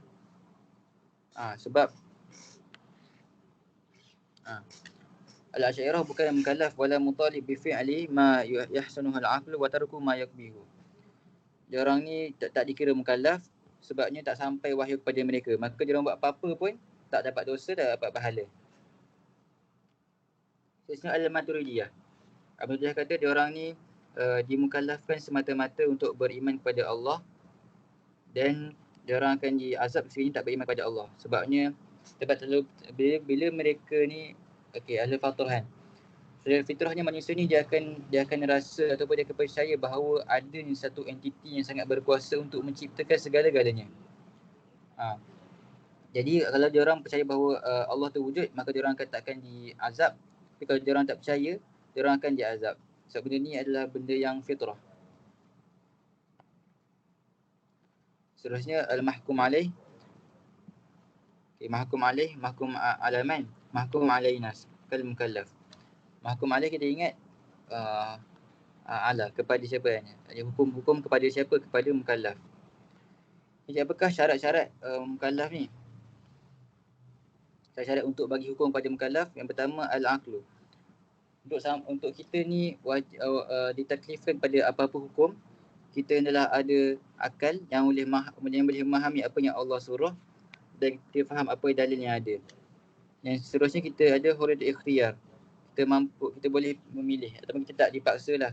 Contoh kita ada akal yang sihat, kita dah mumayyiz ataupun dah balik, tu so dikira akal dah ada. Yang kedua hurriyatul ikhtiyar, kita bukannya di bawah paksaan. Contoh kita macam hamba tawan pada orang kafir ke apa, dia orang nak pilih sebab dia orang hamba. Jadi dia orang tak ditaklifkan sebagaimana kita yang mukallaf ni, kita bebas dan kita ada akal yang sempurna. Seterusnya ahliyatul taklif. Ahliyatul taklif ni adalah maksudnya sifat dia adalah sifat kepada mukallaf. Apabila sah hanya mukallaf jadi mukallaf, bila dia ada ahliyatul taklif, maka sah padanya al-huquq, hak-hak seperti hak nafkah ke, hak anak-anak ke, hak orang tua, dan sah padanya al-wajibat, dan wajib kepada atas mereka setiap hukum akan, maka wajibnya sah solat. Dia orang ada ahliyatul taklif ke atas mereka tu untuk sah untuk wajib solat, wajib puasa, wajib zakat semua, dan juga tasarrufat mereka ni semua sah. Tasarrufat ni adalah transaction ataupun transaksi seperti jual beli ataupun akad untuk zawaj, nikah. Oleh itu ahliyatul taklif adalah kelayakan mukallaf tersebut. Bila mereka diorang ada benda ni, maka maka wajib kepada mereka itu untuk mendapat hak-hak, dan wajib kepada mereka apa yang Allah wajibkan, dan juga setiap transaksi yang mereka buat itu sah.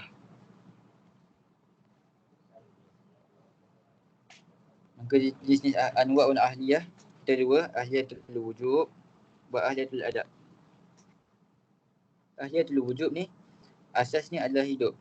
Maknanya kalau dengar ahliyatul wujub, nak senang ingat macam saya ahliyatul wujub kan. Wujub ni sama dekat dengan wujud. Jadi ahliyatul wujud, wujud. Kalau dia wujud, kira kamil. Okey. Jadi bagi pada dua, al-kamilah, an-nakisah. An-nakisah ni adalah janin yang dah hidup dalam rahim mak dia tapi dia belum keluar lagi. Janin yang dah hidup kita bagi sebagai ahliyatul wujub an-nakisah. Lakin kalau dia lahir je dekat dunia ni walau lahzah, walaupun sesaat pun, sekelip mata, dah dikira sebagai al-maulud. Dia dah lahir je terus terus dikira ahliyatul wujub dia al-kamilah. So bila al-kamilah, maka dia balik bajunya balik. Wajib ke atasnya dapat hak-hak sebagai seorang anak, wajib ke atasnya itu ini bila dah besar nanti sah daripada transaksi macam tu. Yang kedua, ahliyatul adab. Adab sama dengan al-akal. Senang ingat adab kan, adab ada hamzah kat sini, maka hamzah tu maksud dia akal. Macam tu yang senang ingat. So wujud ahliyatul adab, akal. Okey, jadi ada 3 al-mun'adimah, naqisah wal kamilah. Mun'adimah ni dikira sebagai ghairul mumayyiz. Ataupun senang cerita 7 tahun ke bawah lah. Apabila seorang tersebut dia berada dalam lingkungan umur 7 tahun ke bawah, dia dikira sebagai ahliyatul adab al-mun'adimah. Sebabnya standard mumayyiz 7 tahun yang ke atas. Standard ni lah. Khususnya an-naqisah yang belum sempurna, yakni yang mumayyiz. Dan seterusnya kalau dia dah balik, yakni 15 tahun ke atas, kira sebagai ahliyatul adab al-kamilah. So kalau seorang tersebut dia sampai dekat sini al-kamilah, dia dah balik, maka dia sampailah kesempurnaan akal. So ke atasnya dapat tiga ni balik. Wajib ke atas dia untuk dapat hak-hak dia. Wajib dia buat apa yang Allah wajibkan ke atas dia, dan sah apabila dia buat apa-apa akad. Kita habis bab 4.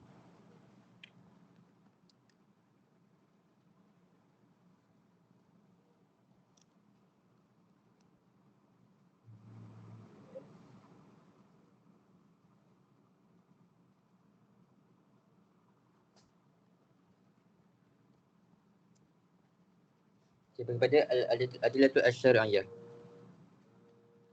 Seperti yang saya terang tadi, dia terbahagi kepada 2. Yang ni ada al-muttafaqun alaih dan ada mukhtalafun fiha. So muttafaqun alaih ni baca secara baca sendiri je sebabnya dia ni senang. Bismillah.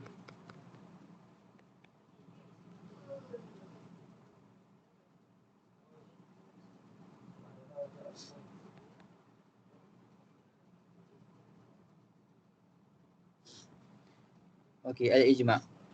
Daripada al-adillah al-muttafaqun alaiha, yang ketiga ini al-ijma'. Ijma' maksud ittifaqul mujtahidin min al-ummatil islamiyyah fi 'asrin min al-usuri ba'da wafatin Nabi sallallahu alaihi wasallam ala hukmin syar'in fi waqi'atin min al-waqa'i'. Dia adalah persepakatan al-mujtahid Islam pada di zaman-zaman selepas wafatnya Nabi dalam hukum syarak pada suatu peristiwa. Ataupun pendek kata, ittifaqul mujtahidin min al-ummah al-islamiyyah ala hukmin syar'in fi waqi'atin. Ada hukum syarak untuk atas satu peristiwa. Jadi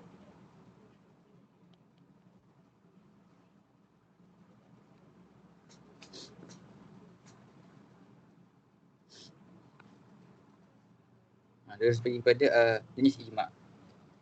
Seperti mana saya kata tadi, ijma' ni adalah persepakatan mujtahid Islam dalam satu zaman tentang satu peristiwa selepas Nabi wafat. Tu dia punya point. Jadi korang boleh olah sendiri untuk korang punya ayat dalam exam lah. Yang penting ada mujtahid bersepakat dalam mujtahid Islam bersepakat dalam satu zaman terhadap satu peristiwa selepas Nabi wafat. Itu dua bahagian yang kita ada, ijma' as-sarih dan ijma' as-sukuti. Ijma' as-sarih ni maksudnya apa? Maksudnya ru'yatun sarihah. Maknanya bila ada berlaku satu ijma' sebut persepakatan ulama', semua mereka mengakui bahawa satu hukum ni okey sah. Kita hukumkan benda ni wajib. Okey, semua pun angguk. Semua bersetuju bahawa benda tu wajib. Itu sebagai ijma' sarih. Sebagai contoh, ijma' sahabat terhadap untuk mengebumikan Rasul selepas 3 hari untuk memilih khalifah. Kemudian ijma' as-sukuti.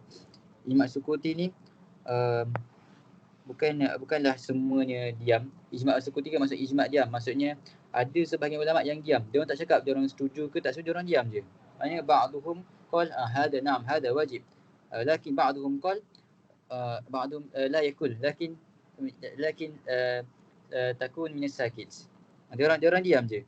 Waktu tanya waktu ulama lain tanya dia orang pasal hukum ni. Macam dia orang ni korang setuju tak? Dia orang diam je. Jadi apa pandangan ulama bahawa tentang ijma' sukuti ni?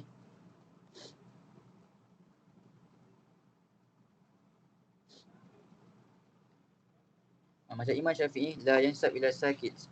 Imam Syafi'i kata tak diterima ijma' as-sukuti ni sebab boleh jadi macam-macam. Contohnya mungkin dia orang tak setuju ataupun mungkin dia orang kena paksa ataupun dia orang tak nak cakap apa-apa ataupun dia orang tak faham soalan ataupun dia orang ada nak ruat tapi dia orang tak yakin. Boleh jadi macam-macam. Ada juga yang kata bahawa as-sukut dalil muwafaqatihim. Ada juga ulama kata dalil ni kita terimalah ijma' sukuti ni sebabnya bila orang diam tu setuju. Macam orang kita kata bila diam maksudnya setujulah. Ada juga yang kata macam tu. Dan yang ketiga dia kata fayakuna dunal ijma' sharih fil quwwah. Dia orang kata dia macam ijma' sharih cuma dia rendah sikit martabat dia. Maksudnya dia Imam Syafi'i kata tak pegang pada ijma' as-sukuti.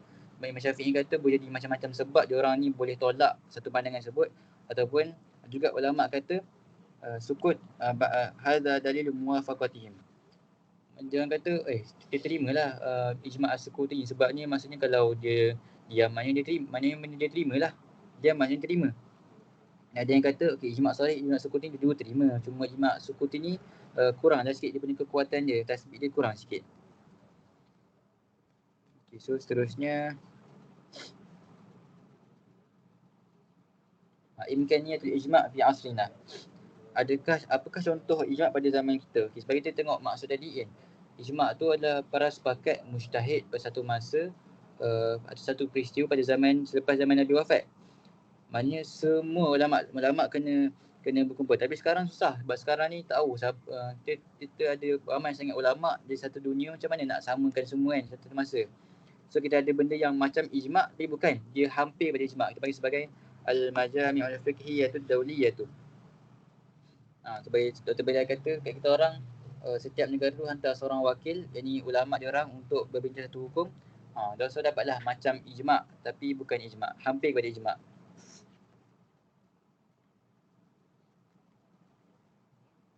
Habis pada al-qiyas. Qiyas maksud dia taswiyatun waqi'atun lam yurad an-nas bi hukmiha bi waqi'atin wa rad an-nas bi hukmiha lil musawatu baina waqi'ataini fi 'atil hukmi. Kita menyamakan satu peristiwa yang tiada nas hukumnya dengan satu peristiwa yang ada nas. Untuk menyamakan antara illah dia. So senang cerita qiyas ni kita ambil satu peristiwa dia ada hukum. Satu lagi dia ada hukum tapi bila ada illah ataupun sebab yang sama, so kita boleh ambil hukum tadi letak dekat sini. Rukun qiyas ada 4. Yang pertama al-asal. Al-asas al-muqis alih. Maksud usul pada istilah dia yang kita sebut pada awal tadi. Ma warada nas bi hukmihi. Apa yang ada nas dengan apa yang ada hukumnya. Contoh arak haram. Bagi contoh. Lepas tu hukmul asal. So apakah hukum arak ni? Arak hukumnya haram. Kat sini pula al-maqis. Al-maqis ni apa yang kita nak apa yang hukum yang tak ada nas. Contohnya dadah. Dadah tak ada nas kan. So al-illah di sini benda yang sama ataupun illah maksud sakit, tapi sakit di sini maksudnya benda yang sama ada pada kedua-dua al-maqis alih dengan al-maqis. So apa sama je? Al-maqis alih arak. Arak dia haram sebab apa? Memabukkan. So memabukkan ni adalah al-illah. Arak bagi mabuk dan juga arak pun dadah pun bagi mabuk juga macam ni. So ada illah yang sama. So kita boleh samakan bahawa arak memabukkan dan juga dadah memabukkan.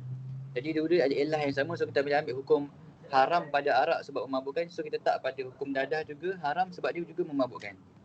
Macam tu. Lepas tu done.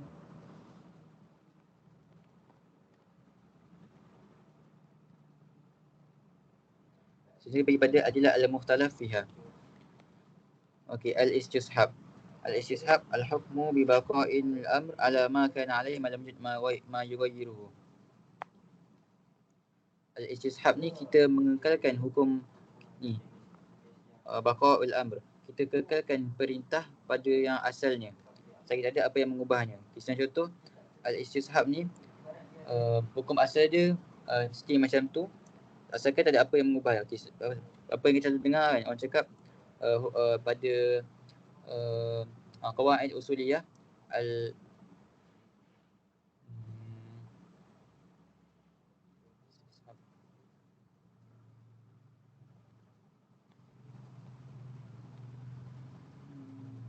sini al-aslu, contoh satu, al-aslu baqa'u makana ala makana. Contohnya kalau kita ambil wuduk, so kita punya wuduk tu akan stay ada sebab kita yakin bahawa wuduk tu ada. Sampailah ada dalil yang mengubah wuduk kita tu terbatal.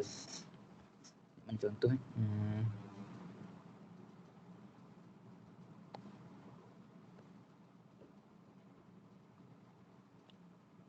susah pula. Okay, ya, ni ambil ni contoh al-aslu fi al-ashya al-ibahah. Asal pada sesuatu tersebut adalah harus. Maka apa sebenarnya tu asal dia harus, dia takkan berubah sekiranya tak ada dalil yang mengubahnya. Sebagai contoh, makan durian kan. Makan durian tak ada nas dalam Quran ke sunnah, tak ada apa hukum makan durian. Jadi kita cuma ada hukum ya ayuhan nas kulu mimma fil ardi halalan tayyiban. Wahai manusia, makanlah apa yang ada pada dunia halal dan tayyib. Asalkan halal, boleh makan. So durian dia tak ada illah ataupun tak ada punca yang menyebabkan dia ni haram dimakan. Contohnya dia ni memudaratkan ke, memabukkan ke, bau dia sikit lah, tapi dia tak membawa kepada berubah hukum tu. So stay je, durian ni stay halal sebagaimana Allah kata. Setiap apa yang Allah letakkan dalam bumi ni semuanya harus, sebagaimana tak ada dalil yang mengubah durian ni jadi haram. Jadi durian ni tak ada pada ni illah yang buat dia ni memudaratkan. Jadi kita stay istishab, kita baqa'ul amr. Dia punya hukum asal dia yajuz, maka dia tetaplah harus. Macam tu.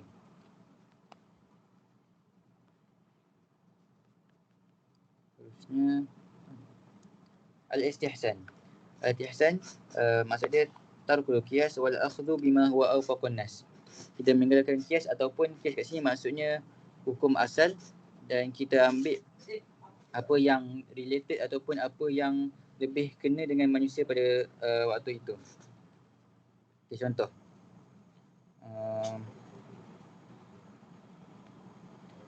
Contoh istihsan ni. Okey. Hukum dia senang cerita masuk istihsan ni. Okey, satu hukum tu macam tu. Tapi bila ada satu benda yang berlaku, kita ambil hukum yang lain. Contoh pada asalnya Allah kata kita haram makan bangkai, ataupun Allah haramkan kita makan khinzir.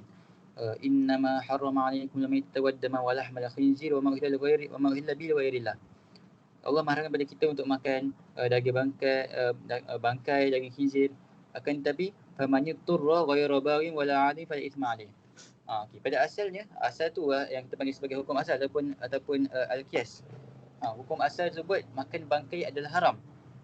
Lepas tu wal akhdhu bima ma'afaqun nas.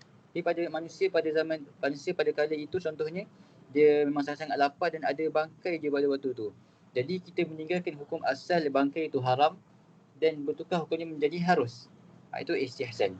Hukum asal ditukar kepada hukum harus sebabnya ada sebab-sebab tertentu. Bagi contoh, berlaku perkara mudarat.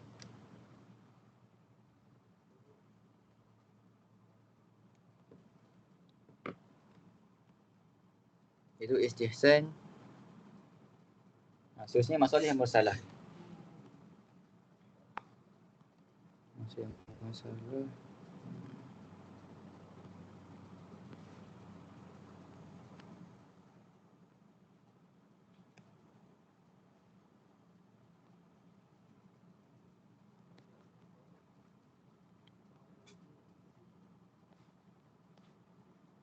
Okey. So masalah besar terbagi pada tiga jenis, tiga anwa'. Masalah mu'tabarah, yang syarak iktiraf bahawa benda ni betul dan syarak juga sokong. Okay, masalah ni apa? Masalah ni apa yang syarak buat litahqiqiha walam yarud fi syari' nas ala i'tibariha. Benda ni dalam syariat atau dalam Quran dan Sunnah, dalam Al-Quran dan Sunnah tak disebut bahawa hukum hakam benda ni sebab benda ni benda baru. Tapi sebabkan manfaatnya yang besar, jadi syarak pun kira sebagai benda ni adalah harus ataupun bolehlah hukumnya. Bagi contoh traffic light. Traffic light adalah hukum baru. Zaman Nabi tak ada. Tapi sebabkan traffic light banyak membawa kepada kebaikan ataupun maslahah, so agama menerima traffic light ni sebagai benda yang baik. So contoh masalah. Dia bagi 3, masalah mu'tabarah, al-mulughah dan al-mursalah. Contoh. So mu'tabarah yakni i'tibaruha asy-syari'. Benda yang kebaikan dan disokong oleh syarak. Syarak pun cakap pasal benda tu. So dan ni tak boleh mencuri, tak boleh minum arak. Lepas tu masalah al-mulughah, perkara kebaikan yang tak diiktiraf oleh syarak seperti poligami. Maksudnya apa? Maksudnya okey, ada satu tempat tu, sebagai contoh, perempuan dekat tempat tu dia tak terima bahawa poligami ni membawa masalah kepada mereka. Bagi mereka poligami ni tak sesuai sebabnya untuk menjaga masalah perempuan. Tapi dekat sini kita tulis masalah al-mulughah. Maksudnya syarak tak menerima bahawa benda tu melawan hak perempuan sebabnya bagi syarak benda tu adalah harus dikala waktunya. Dan juga yang last masalah seperti yang saya sebut tadi, masalah ni tak ada dalil yang khusus, dia tak disuruh, tak dilarang, tapi dia sesuai dengan maqasid. Dia benda baru, syarak tak ada nas yang menolak benda ni, tak ada nas yang menerima benda ni, tapi dia align dengan apa yang syarak nak. Contoh ada traffic light kan, bawa masalah besar, ada IC, dia kahwin ke exam. Maksud benda ni benda baru, tapi syarak memperakui benda ni baik. Walaupun tak ada nas pasalnya.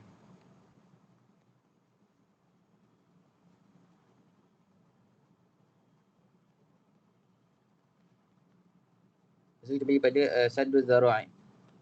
Saddu zara'i adalah maksud al-wasail allati yatawassalu biha ila al-asya' al-mamnu'ah al-mustamilah ala mafsadah. Jalan-jalan yang bawa kepada perkara yang dilarang dan merosakkan. Okay, sebagai contoh saddu zara'i. Zara'i ni adalah kita tutup jalan yang bawa kepada keburukan, senang ceritanya. Sebagai contoh, pada asalnya benda tu harus, tapi sebabkan ada jalan lain yang rosak, so kita akan mengharamkan perkara harus. Sebagai contoh, okey, jual anggur hukum asalnya adalah harus kan, jual anggur, tetapi hukumnya boleh diharam bila mana kita jual anggur kepada kilang arak. Jual anggur asalnya harus, tapi bila jual kat kilang arak, so mestilah mereka akan gunakan anggur tersebut untuk buat arak kan. Jadi untuk kita menutup jalan kilang arak tu daripada dia buat arak daripada anggur tadi, kita diharamkan untuk kita menjual anggur kepada kilang arak.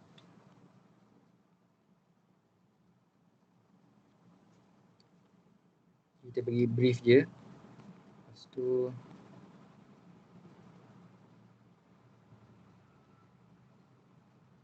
dia pergi pada al-uruf.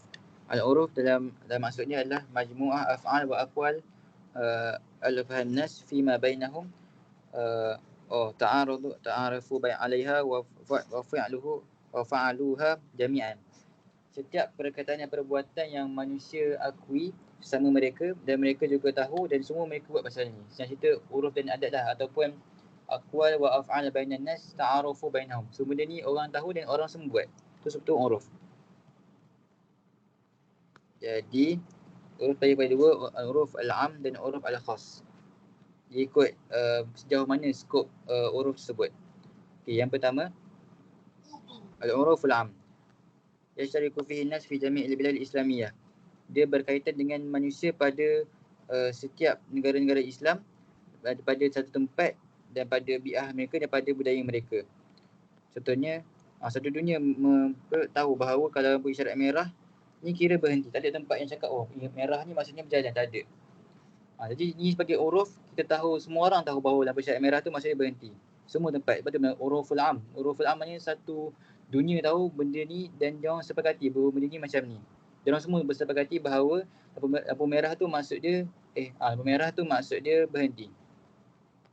Kalau al-uruful khas, dia yakhtasu, dia khas kepada buldah, taifah, muayyah minan nas, maknanya satu tempat ataupun golongan yang lebih kecil je yang tahu pasal benda tu. Kita contoh pakaian tradisional tiap negara berbeza ataupun uruf ni. Kalau di contoh uruf khas, pakai kasut dalam rumah.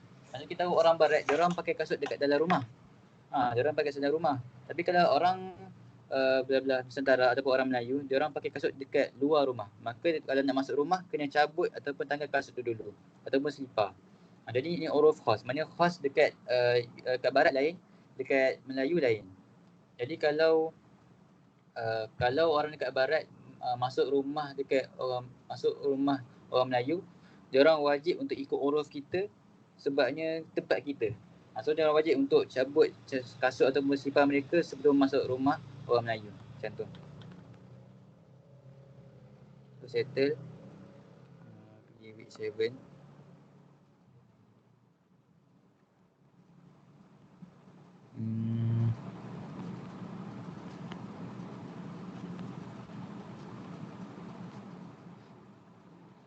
Oh, ni senang je. Sekejap.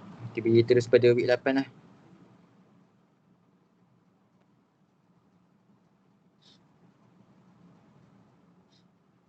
Ijtihad.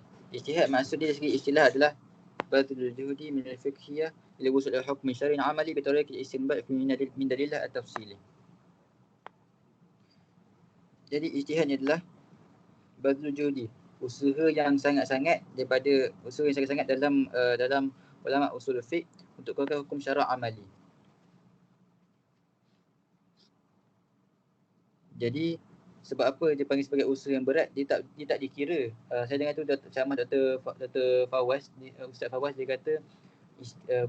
kata ijtihad ni dia kira bazlul juhdi sebabnya memang dia usaha betul-betul. Jadi kalau ijtihad tu dia buat sehari dua tak dikira ijtihad, dia kira belum bersungguh-sungguh kali. Bazlul jahdi ataupun kita panggil sebagai at-taqah fi amalin syakin. Usaha yang sangat keras pada satu perbuatan untuk keluarkan ijtihad ataupun mengeluarkan hukum pada satu perkara tersebut. Itu ijtihad.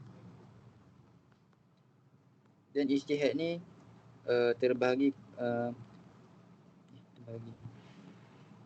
dan syarat-syarat ijtihad ni ada banyak. Contohnya arif Al-Quran, faham as-sunnah, tahu ijma', alim bil lisan. Lisan ni maksudnya alim tentang bahasa Arab, alim tentang ilmu usul fiqh, alim maqasid ataupun apakah tujuan-tujuan syariah tu, alim tentang uruf manusia sebabnya kena tahu apakah konteks manusia zaman tersebut kena dengan suatu hukum tersebut. Sebagai contoh, kalau zakat fitrah dalam mazhab Syafi'i sebenarnya tak diterima untuk bayar dengan duit. Akan tetapi sebab uruf manusia sekarang lebih mudah suruh pakai duit, kita ambil mazhab Hanafi tak silap saya untuk memudahkan urusan kita. Sebab kalau nak cari beras susah. Kalau kita semua zakat pakai beras susah, so nak lebih mudah untuk semua orang bayar zakat, kita tukar daripada beras tu kepada duit. Lepas tu lahu malakah fiqhiyah, maknanya keupayaan ataupun mampu untuk dia ada ability untuk jadi faqih, dan juga seorang yang adil ataupun baik lah. So at-taqlid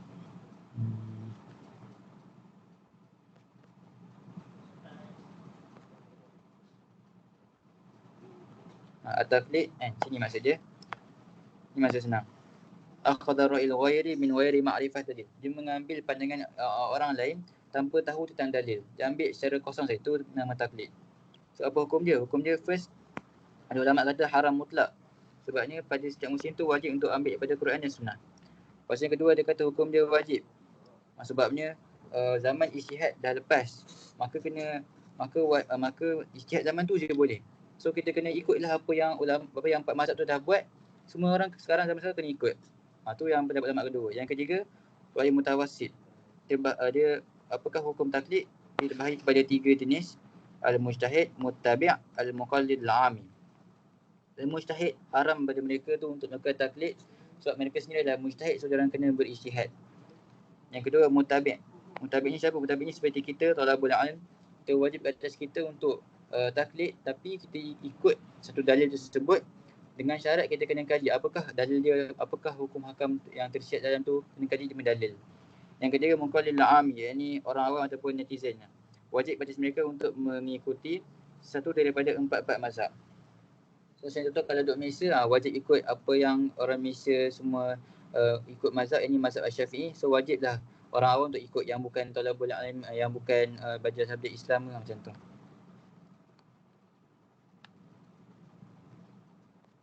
Seterusnya, alhamdulillah kita settle untuk semua week. Dan share sikit yang ni. Ni sebab Zulfid, korang ambil lah screenshot ke apa. Saya minta maaf, saya tak mampu nak terangkan secara mendalam sangat sebabnya Dr. Belal pun masa saya SEM1 dia tak terang panjang sangat. Dia banyak terangkan supaya kita orang betul-betul faham dan tak sangat-sangat mendalam dia punya penerangan. Tapi fahamlah, untuk surface sangat-sangat faham. Jadi kau tengok ada 4 minta sampai 1 minta ni, saya dah buat research terhadap semua para talibul ilm bawah syekh-syekh dan lecturer kita. Maka kalau ada 4 minta ni, maknanya lagi besar kemungkinan untuk masuk exam. So boleh study lebih lah, boleh fokus lebih. Saya tak maksudkan bahawa yakin semuanya akan masuk exam, tetapi kemungkinan besar sahaja. Maybe 80%, 70%, 90%, 60%. Lepas tu lebih-lebih lagi, kalau korang belajar Dr. Belal, dia belajar dia, biasa dia fokus kepada apa yang akan masuk exam. Jadi siapa yang belajar dengan Dr. Belal ajar, semua tu akan masuk exam. Apa yang tak ajar takkan masuk exam. Macam tu. Jadi boleh fokus lebih bahagian-bahagian ni. Lepas tu cumanya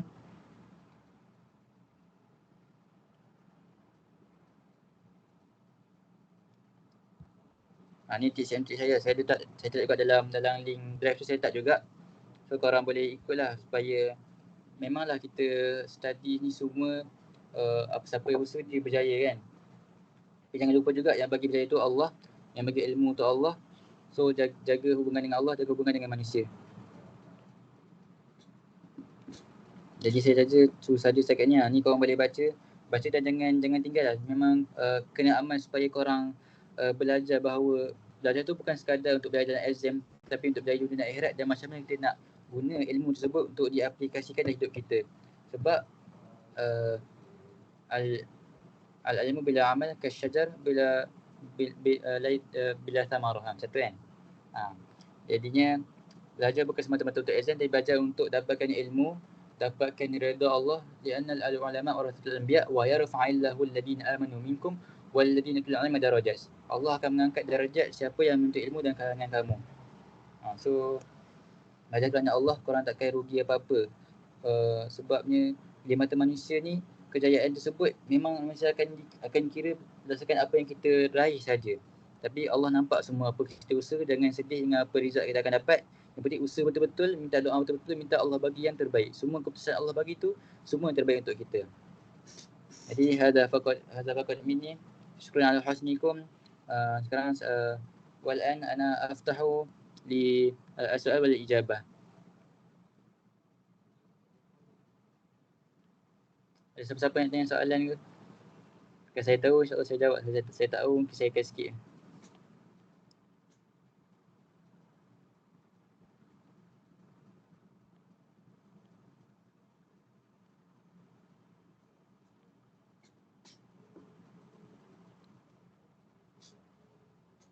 Soal 1, 2, 3.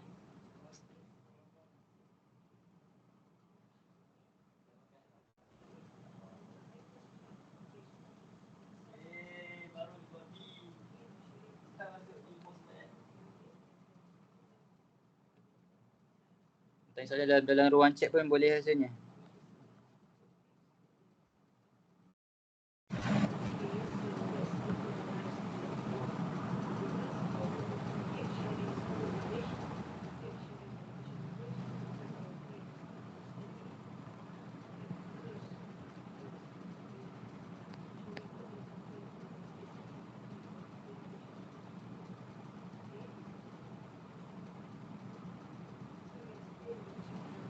For all participants, you can engage in the Q&A session. You can just raise your hand and then you can straight away ask the question, or you can type it down in the chat box and I will read it out for you.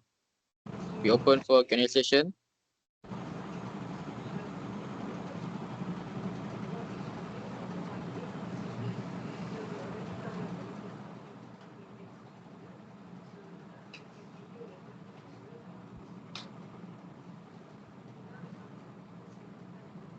Tak ada tu rasanya. Dan saya serahkan semula kepada MC untuk menutup majlis kita pada pagi ini. Okay, since there aren't any questions, so we decide to conclude our Q&A session here. Thank you to all participants for the active participation and tak ada question pun. Our sincere appreciation goes to Brother Akil for the valuable explanation and examination tip shared throughout today's session. We pray that the knowledge gained today will be beneficial and assist all participants in achieving excellent results in their upcoming examination. Now, before we officially close our session today, it is a tradition for us to capture memories together. Therefore, we'll now proceed with a virtual photography session. I humbly request all participant committees and our honorable speaker to turn on your cameras and please put on your best smile while our multimedia team takes a few screenshots to commemorate today's event.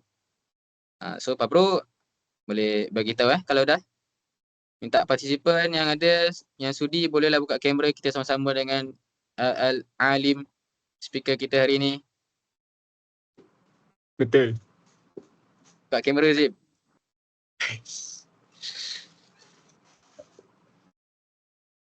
Uish. Okay, ada lagi yang buka kamera?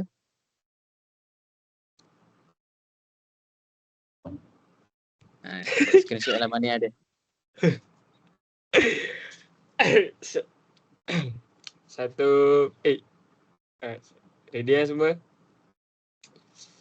1, 2, 3. 1, 2, 3. Okay, terima kasih. Alright.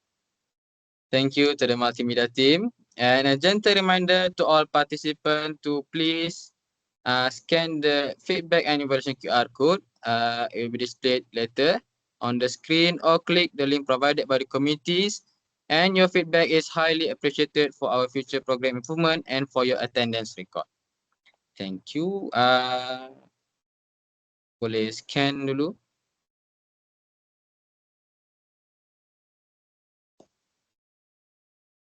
Okay. Dear brothers and sisters, Alhamdulillah, we have successfully reached the end of this morning session.